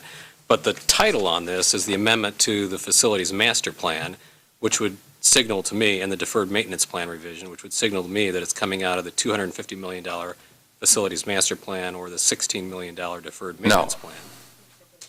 No, what we're saying is these are items that were not covered, that we didn't anticipate being a need, that, and what we wanted to do, we've been listening a lot to you, Mr. Rollins, about the importance of, and you actually gave another great example tonight with the West Auditorium, the importance of opportunity cost. So this is our way of acknowledging that there is an whatever priorities we set or whatever listening process we go through, there is an opportunity cost. This is our best judgment between life safety, between immediate academic needs in the building or program expansions, that we feel like the dollars that we invest this year, as Mr. Schmidt and Mr. Balin collected this information from talking to schools all year long, this was our list that we think the dollars for this year that go above and beyond the facilities plan. But we fully recognize that we wanted to provide this to the board holistically, I guess, all at once, so that you could really see our thinking. Could I ask specifically what the land acquisition is for? One is for West Middle School, and the other is for possibility at Haskell. I think those are the two areas. Mr. Schmidt, is that correct?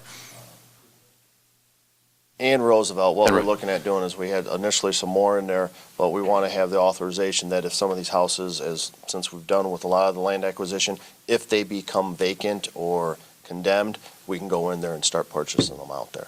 So we're specifically looking at a house over by West, some of the property behind Haskell, and a couple of the houses that are close proximity to Roosevelt, that one potentially is going to be boarded up, looking at a safety buffer around our schools. We really don't want just vacant houses by our schools. And that is kind of my concern, because that's what I thought you were doing. At least Haskell's a different issue. But so you can buy up those houses and tear them down, and then the next row of houses could just become vacant and boarded up as well. I mean, where does this end? Pretty much on the curb if you're looking at it, like on some of our properties. Like, if you look at where our properties, if they're like at West, I'll give you the good example. West, there's two houses there in the corner. We've already purchased one. And if we purchase another one, then our whole property out there, there's no adjacent property owners there. If you look at Roosevelt, on that city block there, there's probably 6 or 7 houses, and we keep looking at them. There's a couple of them that we've been eyeing that had some issues out there. It looks like it's vacant. It has that nice, what's that sign? Yeah, cross bucket or red one. So we're just, there you go, fire department evacuation sign. We're just looking at some of those out there too. And when they become available, there's one, if you look at Haskell, we have site work in the facilities master plan, but we're not doing that yet until we can look at some of these other houses. In between their parking lot there, there's a piece of property right there. So it'd be nice to have that when we redo that whole piece of property out there. That one is vacant right now. Well, the principal keeps calling and says, hey, it's vacant right now, so let's go in there and swoop and try to get it. So that's kind of what we're looking at, just some authorization out there for some of those priorities that we've been looking at, that when the opportunity does come up there, that we can go out there instead of paying relocation costs, we can just purchase the house or property. Okay. Some of them are vacant land lots. Mr. Connor. Couple questions. One is in terms of timing, roughly, I'm not asking for an exact number, what percentage of the 3 million and such is time dependent? Meaning we have to actually do in the next 2 weeks or whatever the time frame is. Well, the ones that I would suggest are the most significant would be the West Middle School piping. And we got the bid in on that and what we're estimating for the asbestos abatement and having some contingency there. We think that one's going to be about a $550,000 spend this summer. The $1 million is what we anticipate to do the whole building. Not being sure if we could do the entire building in one summer. So other than the $1 million for West, what else is time dependent? The Hillman Concrete's an immediate. Okay, and that's like 76,000. Yeah. And I mean, the other ones are probably not going to get dramatically worse than they are now. I'm just, if I had to. But one prioritize. suggestion is that if there's concern about review and process, one of the suggestions would be that we take this list and we address those that are the highest need, like a West. I mean, and if Hillman on the concrete, whatever that list is, and that we consider those, because it sounds like, I mean, I don't want to put words in folks' mouths, but it sounds like we are all interested in addressing those. Those are life safety issues. So it seems like if there is an immediate life safety issue, there's a fair amount of agreement, but there's probably some question about the process, not from my point of view, and I know that you all have talked about a number of these, frankly, off and on. So I don't doubt that there's been vetting. I think probably it's the communication across the board probably would be helpful on some of these to have some of the discussions. So what I recommend, and I don't know exactly what to do, is maybe make an amendment to say, you know, choose the 2 or 3 or whatever is the magic number that need to be addressed right now, which is why, you know, we're doing it tonight, and that we take the others and we either come back to them at the next board meeting or something like that. So, I mean, I don't want to waste people's time if they don't think that makes sense. Yep, Mr. Bailey. I was just sticking to the first category there, obviously the Barber and the Hillman modular portable classroom. Again, you guys choose. I'm not there yet. I'll ask you for the list in a minute. I just want to see if the board would entertain the notion of only approving ones that are more immediate tonight, and that the others go through a vetting process for the next board meeting. Thoughts? David, Mr. Siegel? I would entertain the idea of parsing these things, but Mr. Rollins asked a question that may have been answered, but I didn't catch it, which was, how are these things being paid for? And if there's a, a completely understandable answer as to how these things are being paid for, then, and we've got the money for it, I guess I can see maybe some benefit of adding to the prioritization, but I'm also okay with doing them. So I think our answer to that, and I'll defer to Ms. Holdley to add, but I think there are some kind of time-sensitive items here, and then the rest of it, it's built into the FY19 budget assumptions, but that budget has not yet been approved. So, I would be open to us parsing out some of these urgent projects, letting it go through the vetting of the budget process, which is coming up. We're still have to look at the whole. This has been presented as part of the part. And so if our team could say, hey, we need these 4 or 5 immediately approved, so that and then we can come back to them when we approve the budget later in the year. The only downside will be is as you lose time, you won't, a lot of these projects that ultimately would make the cut are time sensitive in the sense that the work would need to be done in the summer. If you wait till late June to approve the science lab at Auburn, we may not have it to start the school year, and that would be problematic. So you may end up delaying some things more like a year, which I'm fine with, but I just wanted to lay that out. I think it's a perfectly reasonable solution, but this is part of the budget building process that we do annually. The facilities plan is a 10-year look, but we do an annual look at investments we need to make in our footprint as well. Ms. McCullough? Or Mr. Connor, did you have any more? I was going to wait till I hear, because then I was going to make an amendment if people said they were interested. Do you want to make a comment on that, or do you want a new comment or new question? Or? No, but this is on because if everybody's amenable to it, I'm going to make an amendment. Okay. I was asking Mrs. McCullough. Oh, I thought you were pointing I was actually pointing to Mrs. Sorry. McCullough. You were pointing at me. Okay. All right, Mrs. McCullough, you have the mic. Did the land acquisition include demolition in that 100,000? Okay. And when you said that it is not facilities master plan 250 million, it is not out of there, but you have just stated that annual budget, that it's going to be somewhere in the annual budget.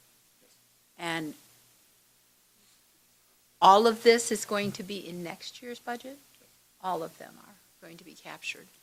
Some of it can be done this year, like if you approve the Guilford and East changes, we could at least purchase the furniture for those rooms and have it ready in storage for when they make the modifications to the actual rooms out at those schools. So we could do part of it in this fiscal year. Ms. Detman, for example, has set aside some money in her budget already for the furniture purchase and some of the changes. So I came in here tonight fully prepared to actually make offer an amendment, and that was for instead of you coming up on the fly with what was important, that we identify the health safety issues, which you've listed at the top, and the programmatic issues, which are the next two down. Although I'd rather spend money on science rooms than toilets, I'll be telling you, because I think it might affect the kids more and education. But for whatever reason, it's a health safety concern. So instead of having you sit here and tell me I want 1, 2, 3, and 4, my amendment would have been, and I had this conversation with Ms. Hoadley, would be for the board to approve the items listed as life safety totaling $1,696,000 and the programmatic totaling $150,000, to a total of $1,796,000, with opportunity to revisit after the budget. Okay. The others have gone through the budgeting process. All right, so is there a second for that amendment? I'll second it. All right.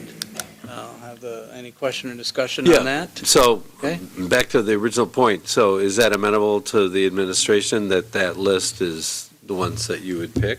I mean, I guess the only question I've got, which is how I framed it, was what are the things that are time dependent? So I fully understand life, health, safety and all that, why that's important. My only question is about the timing. Originally, you had asked us to set aside the timing. So if you come back and say a 1.7 plus million is all needed right now, that's fine. I'm just, that would be my question, is what things are time dependent in quite that way. All of them are for the construction season, but I again. know, but I'm at asking the- for importance, not just the Yes, construction. so the life safety are the key ones, as well as the program expansions that you guys have already approved. The other ones, as Dr. Jarrett indicated, that might delay it a year, but that would be your guys' call. Any other questions or comments? So to be clear, the list that's on, so everything on the first list plus Barber, is that what I'm hearing for the timing? And Hillman. Okay, so I will say it again, that's why I speak slowly sometimes, is what I just heard, though, in what Mrs. McCulloch said was, she took the 1.69 and added the Barber, is that? I said Barber and Hillman. So it's 1 million plus 25, I thought you said 1.6. $1,696,000. That's what I just said. That's what I just said. Okay. Those were the words I just said. Okay. So that's why I You're verified. just confirming. I am Okay. confirming, All I'm right. asking, that's what you said. Great. Thank you. Mr. Escobedo. Yeah,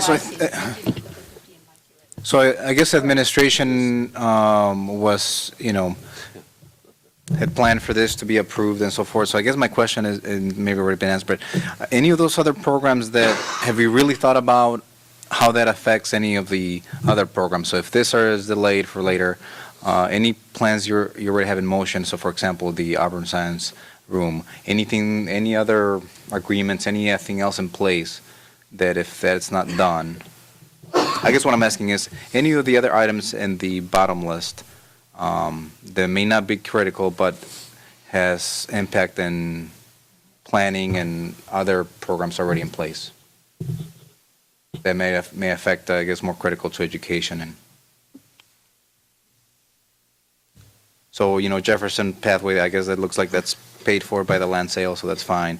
But you got a science room, The exterior painting, obviously, if that's not approved within a certain time frame, then that would have to wait until next summer.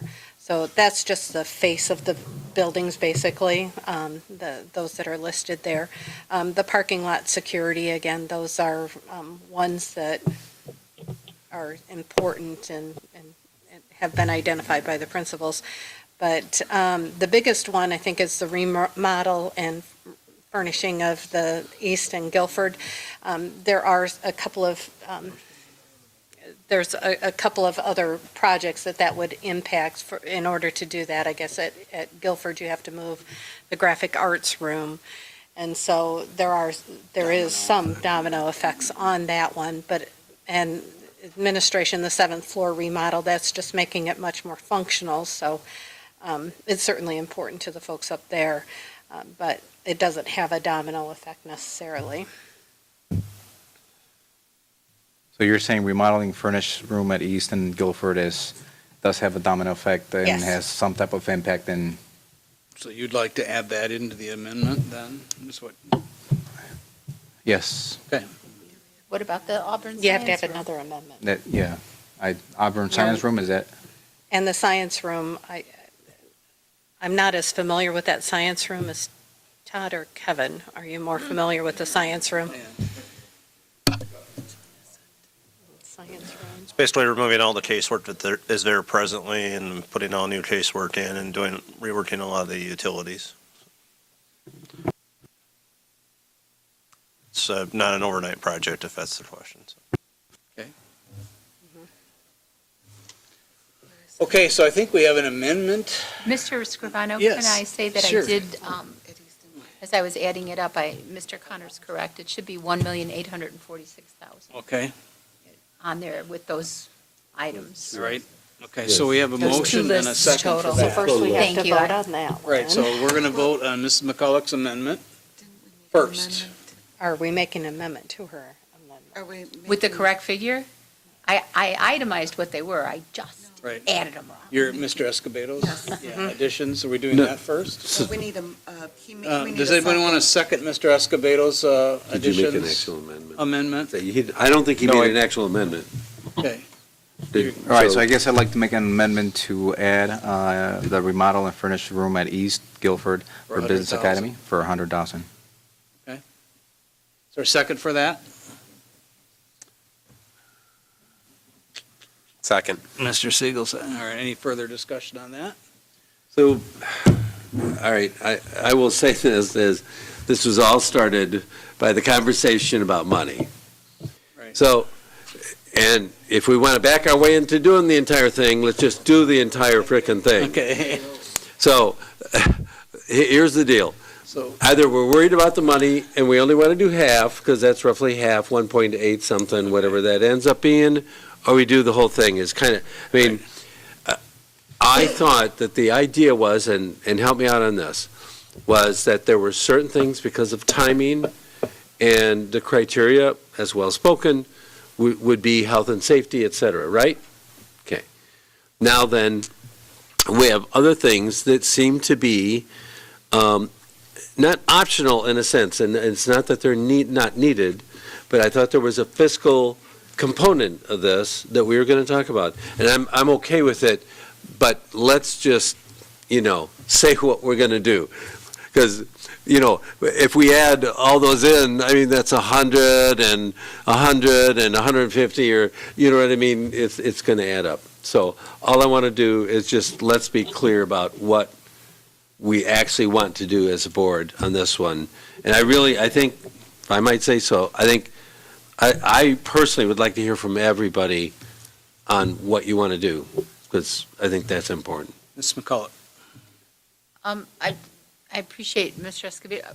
I really like the fact that we're affecting students, but I think that we also need to get a budget in place, and that's coming in May, and then we could just bring the whole list back then, instead of picking and choosing pieces. And so for that reason, I'm not going to support that amendment. Okay. Any other discussion? All right, so we are now going to take a roll on Mr. Escobedo's amendment to add the remodel for East of Guilford. Mr. Scrivano, Mrs. McCulloch? No. Mr. Siegel? No. Mr. Connor? No. Mr. Escobedo? Yes. Mr. Dixon? No. Mr. Rollins? No. The motion fails by 6 noes and 1 yes. So now we're going to take a roll on Mrs. McCulloch's amendment for... Could we read that, please? To approve 1.8 something for... I have it. All right, okay. Amend the motion to approve the health, life, safety at $1,696,000 and the program expansion at Barber and Hillman at $150,000. Okay. For $1,846,000. Okay. Okay? Call the roll. Mr. Rollins? Yes. Mr. Scrivano?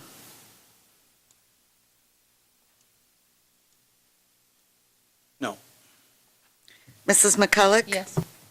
Mr. Siegel?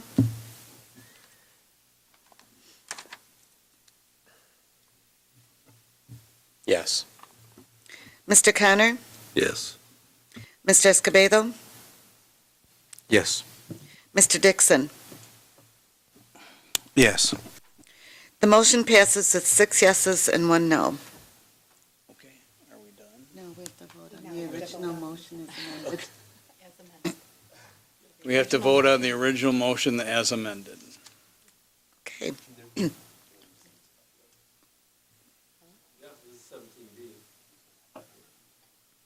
Okay. Okay, go ahead. Mr. Siegel. Thank you. I'm all for fixing the piping at West Middle School. And it looks like these numbers are largely just placeholder numbers, just kind of plug-ins for what we think they might be. We won't know until we get bids. But how confident are you, or are we, that $1 million is going to cover it? Because when this was first brought up at operations, the estimate was, what's that? It was estimated at $2 Yeah. million. Yeah, it actually had tipped past that. It was, but I'm just wondering, are we at a point now where we're pretty confident it's sitting at around $1 million? Because the delta is, obviously double. What we did at West for this summer is we prioritized everything north of the auditorium and south of the gymnasium, where the majority of the major problems have occurred. And that bid came in, I forget the exact figure, but it was under 500,000. And by the time we added, say approximately 450, but don't quote me. And I do recall, though, when I added what we anticipate the asbestos abatement associated with that work to come in for, plus some contingency, we figured $550,000 will take care of that central portion of the building, which is the major part of the problem. So, and that also would include putting a switch or a valve on the building, which is active during the unoccupied mode of the building. So if there becomes a major water flow after hours, shuts the valve off. So it kind of gives us a belt and suspenders, new piping, plus protecting the rest of the building that we can't do this summer. So, so we're doing strictly straight in the middle, doesn't on every 3 level? Yeah, it's basically if you drew an imaginary line Right. from at the north wall of the auditorium and the south wall of the gym, everything between those two. So the central core of the building, if you will, from the pipe tunnels all the way up. So the majority of the work, or majority of the damage was in between? There have been leaks in the pipe tunnels. There was a leak Right. in the Kappa wing, but my understanding, and I'm not in the maintenance side of things, but my understanding from the maintenance people is the most catastrophic damaging leaks were in that central core part of the building. So that's why we prioritized that first.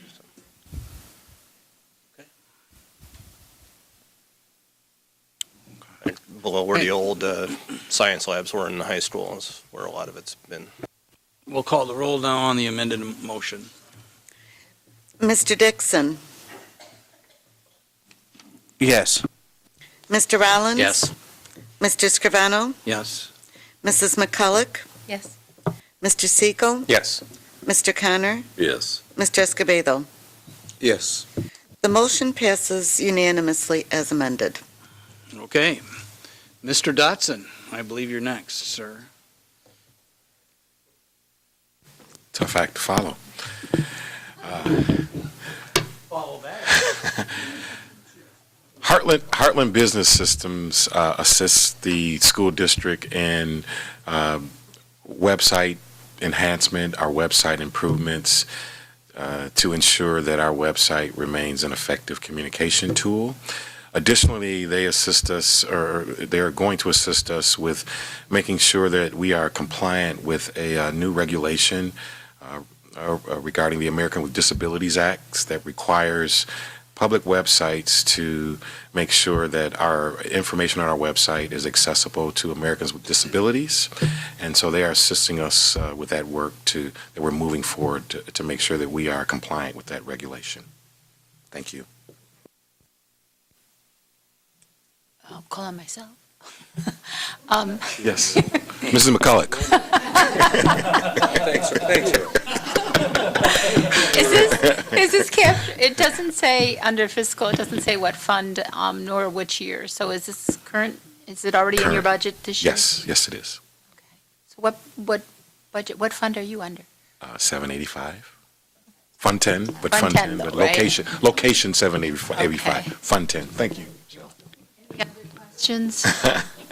If not, this will come back to us at the, I'm so Yeah. sorry. Yes, Mr. Escobedo. Yeah, and I kind of looked through and I don't think I saw, but the typical question is metrics. Is there anything built into, for example, usage that they're going to build in for tracking metrics that may be useful? Absolutely. We get that currently. We get some really good analytical data currently around our website. But with this contract, are there any enhancements, anything that? Yes, they will. They also provide a lot of back-end metrics as well, so that are very helpful and useful. In terms of, for example, to give you an example, they'll go through and say, hey, you have some breakage links on certain pages, and they do a very good, thorough scanning of our website. So yes, those things are also included. Yeah, I was thinking more in terms like of usage, community usage, parent usage. Absolutely. So that's the enhancement, improvement aspect of what they do for us. So that's really a focus of ours is just ensuring that it's the user The metrics aspect, that we absolutely. can track to see, okay, you've made enhancements, is it more user-friendly, and then are we seeing the numbers and people actually more? Yes, sir. Exactly. You're correct. Is the date right on that? No. Is this for September of 2018 or 2017? There's a typo. That's what I was going to point out under typo. fiscal impact statement. It should And be then the 3/8/2018. second one should be- The Well, second one should be 2019. No, I think it's 2018. 2018. So they're both 2018? No, the first one's 2017. Okay. Wasn't sure if we were going forward or if we were starting in September. They've been doing some of the work. We've been using some of the improvements. But yes, going forward. What should those two dates be, please?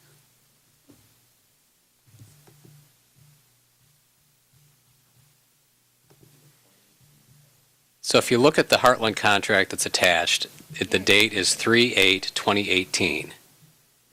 If you look at the first Heartland contract that's attached, the date is 8/22/17.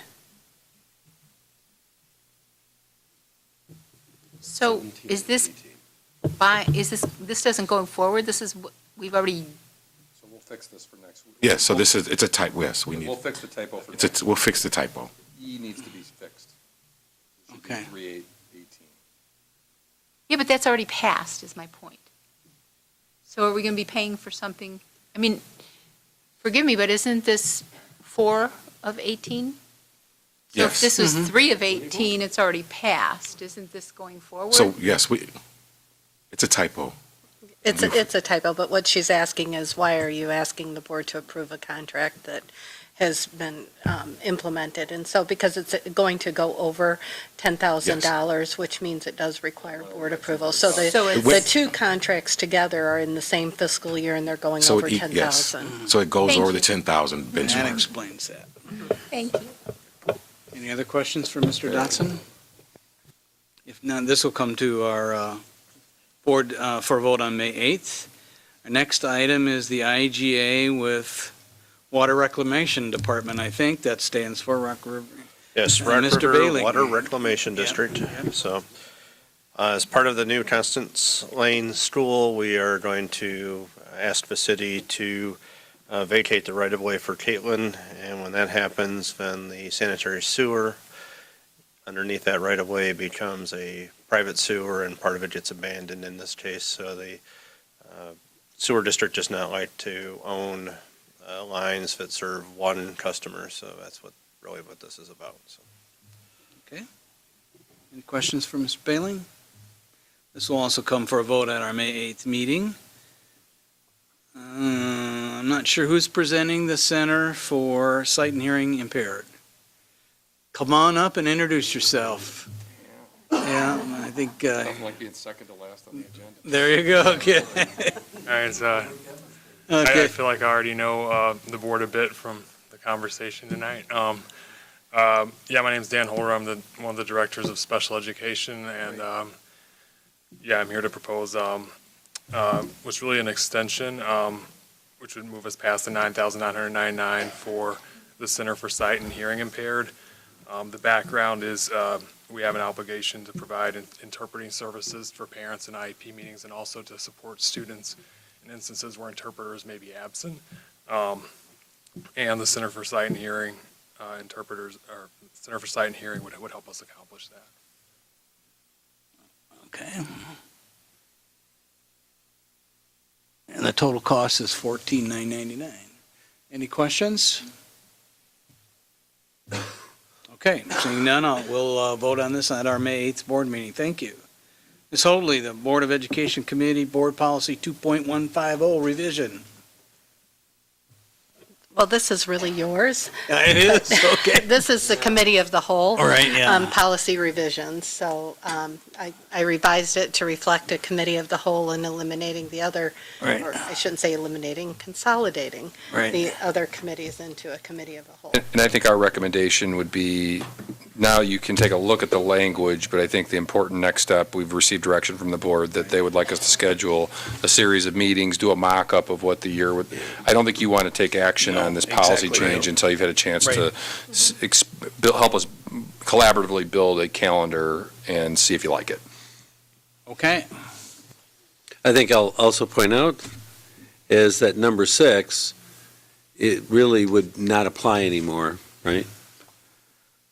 Because you only have a committee of the whole.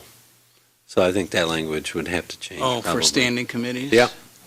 Because it says there's only one standing committee, Right, and that's the committee of the whole, and it's got a description. So there's probably some other things to be. Did you hear what Lori, what he's talking about here? Okay. Sorry. We won't Okay. bring it back for another month. All right, okay. We'll bring it That's back fine. at I the just, end of May. yeah. Dr. Munson and I will schedule it. Yeah. Yeah, it's no problem. I'm just saying that. Number. Yeah. Okay, we are moving on to organization of the board.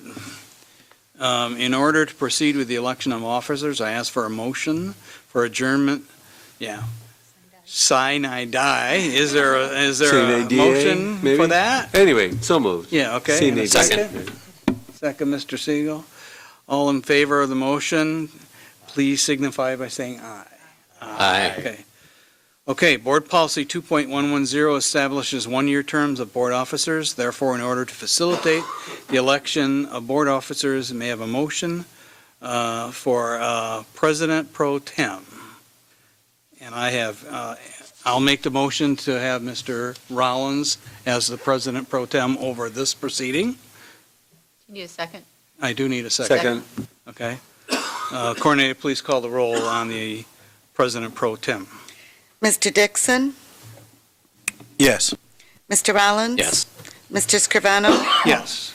Mrs. McCulloch? Yes. Mr. Siegel? Yes. Mr. Connor? Yes. Mr. Escobedo? Yes. The motion passes unanimously. All right, Mr. Rollins, you get to come down here, and you're on number 3.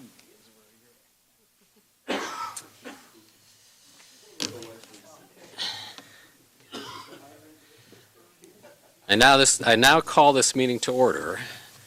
Nominations are now in order for the office of President of the Board. May I have your nominations? I nominate Ken Scrivano. Nominations do not require a second. Are there any other nominations? Okay, the following individuals have been nominated for president. Ken Scrivano.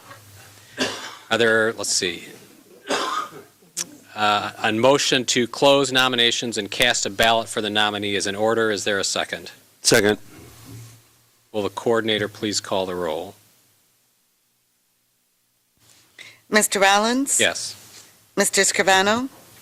Sure. Okay. Yes. Mrs. McCulloch? Absolutely. Mr. Siegel? Yes. Mr. Connor? Yes.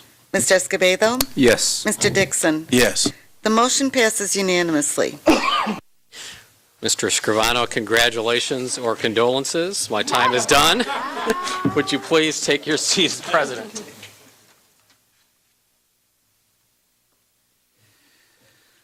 Okay. I have to turn the page. Nominations are now in order for the office of Vice President of the Board. May I have your nominations? I nominate Tim Rollins. Oh, I'm sorry. Go ahead. I promised him I would. Oh, sorry. Okay. That's, no, that's fine. Okay. No. Okay. I'll second his nomination. All right. Not neat. Yeah. Oh, there's no second. All right, so I lost my place here. Okay, on the following, Mr. Rollins has been, so now I'm moving down there, has been nominated for Vice President. Are there any other nominations for Vice President? If not, a motion to close nominations, cast a ballot for the nominee is in order. Is there a second? Second. Second, okay, Mr. Siegel, will the coordinator please call the roll on the Vice President? Sure. Mr. Scrivano? Yes. Mrs. McCulloch? Yes. Mr. Siegel? Yes. Mr. Connor? Mr. Escobedo? Yes. Mr. Dixon? Yes. Mr. Rollins? Yes. The motion passes unanimously. All right, you may take your seat as Vice President. Okay, there you go. have to move? Okay. I remember doing that in the past. We did rearrange. That's why I got up. Okay. No, good. All right, nominations are now in order for the office of Secretary of the Board. May I have your nominations? I Mr. nominate Siegel. Michael Connor. Mike Connor, okay. Are there any other nominations for Secretary? If not, a motion to close nominations and cast a ballot for the nominee in his order. Is there a second? Second. Siegel, okay. Coordinator, please call the roll on the office of Secretary. Mrs. McCulloch? Yes. Mr. Siegel? Yes. Mr. Connor? Yes. Mr. Escobedo? Yes. Mr. Dixon? Yes. Mr. Rollins? Yes. Mr. Scrivano? Yes. The motion passes unanimously. Congratulations. You may take your seat as Secretary, sir. Next item is the establishment of regular meeting dates. Before you is a proposed schedule for the regular board meeting dates. Please note that on March 26th would occur during the spring break, same issue we had this year. The proposed alternative date is Thursday, March 21st of 2019. We can choose to accept the schedule as presented with the second meeting in March on that alternate date. Can we have a consensus for that vote? Everybody okay? Yeah. We have a motion to approve the schedule. So moved. Okay? Is there a second? Second. All right. Any discussion? Have the coordinator call the roll. Mr. Siegel, Yes. Mr. Connor, Yes. Mr. Escobedo, Yes. Mr. Dixon, March 21st. Yeah, we, because of spring break. Next Next year, 2019. yeah, okay. Yes. Okay, Mr. Rollins, Yes. Mr. Scrivano, yes. Mrs. McCulloch. Yes. The motion passes unanimously. All right. Is there any additional business for board members? If not, I'll take a motion for adjournment. So moved. Moved by Mr. Connor. Second. By Mr. Siegel. All those in favor say aye. Aye. Opposed, same side. We are adjourned at 9:18.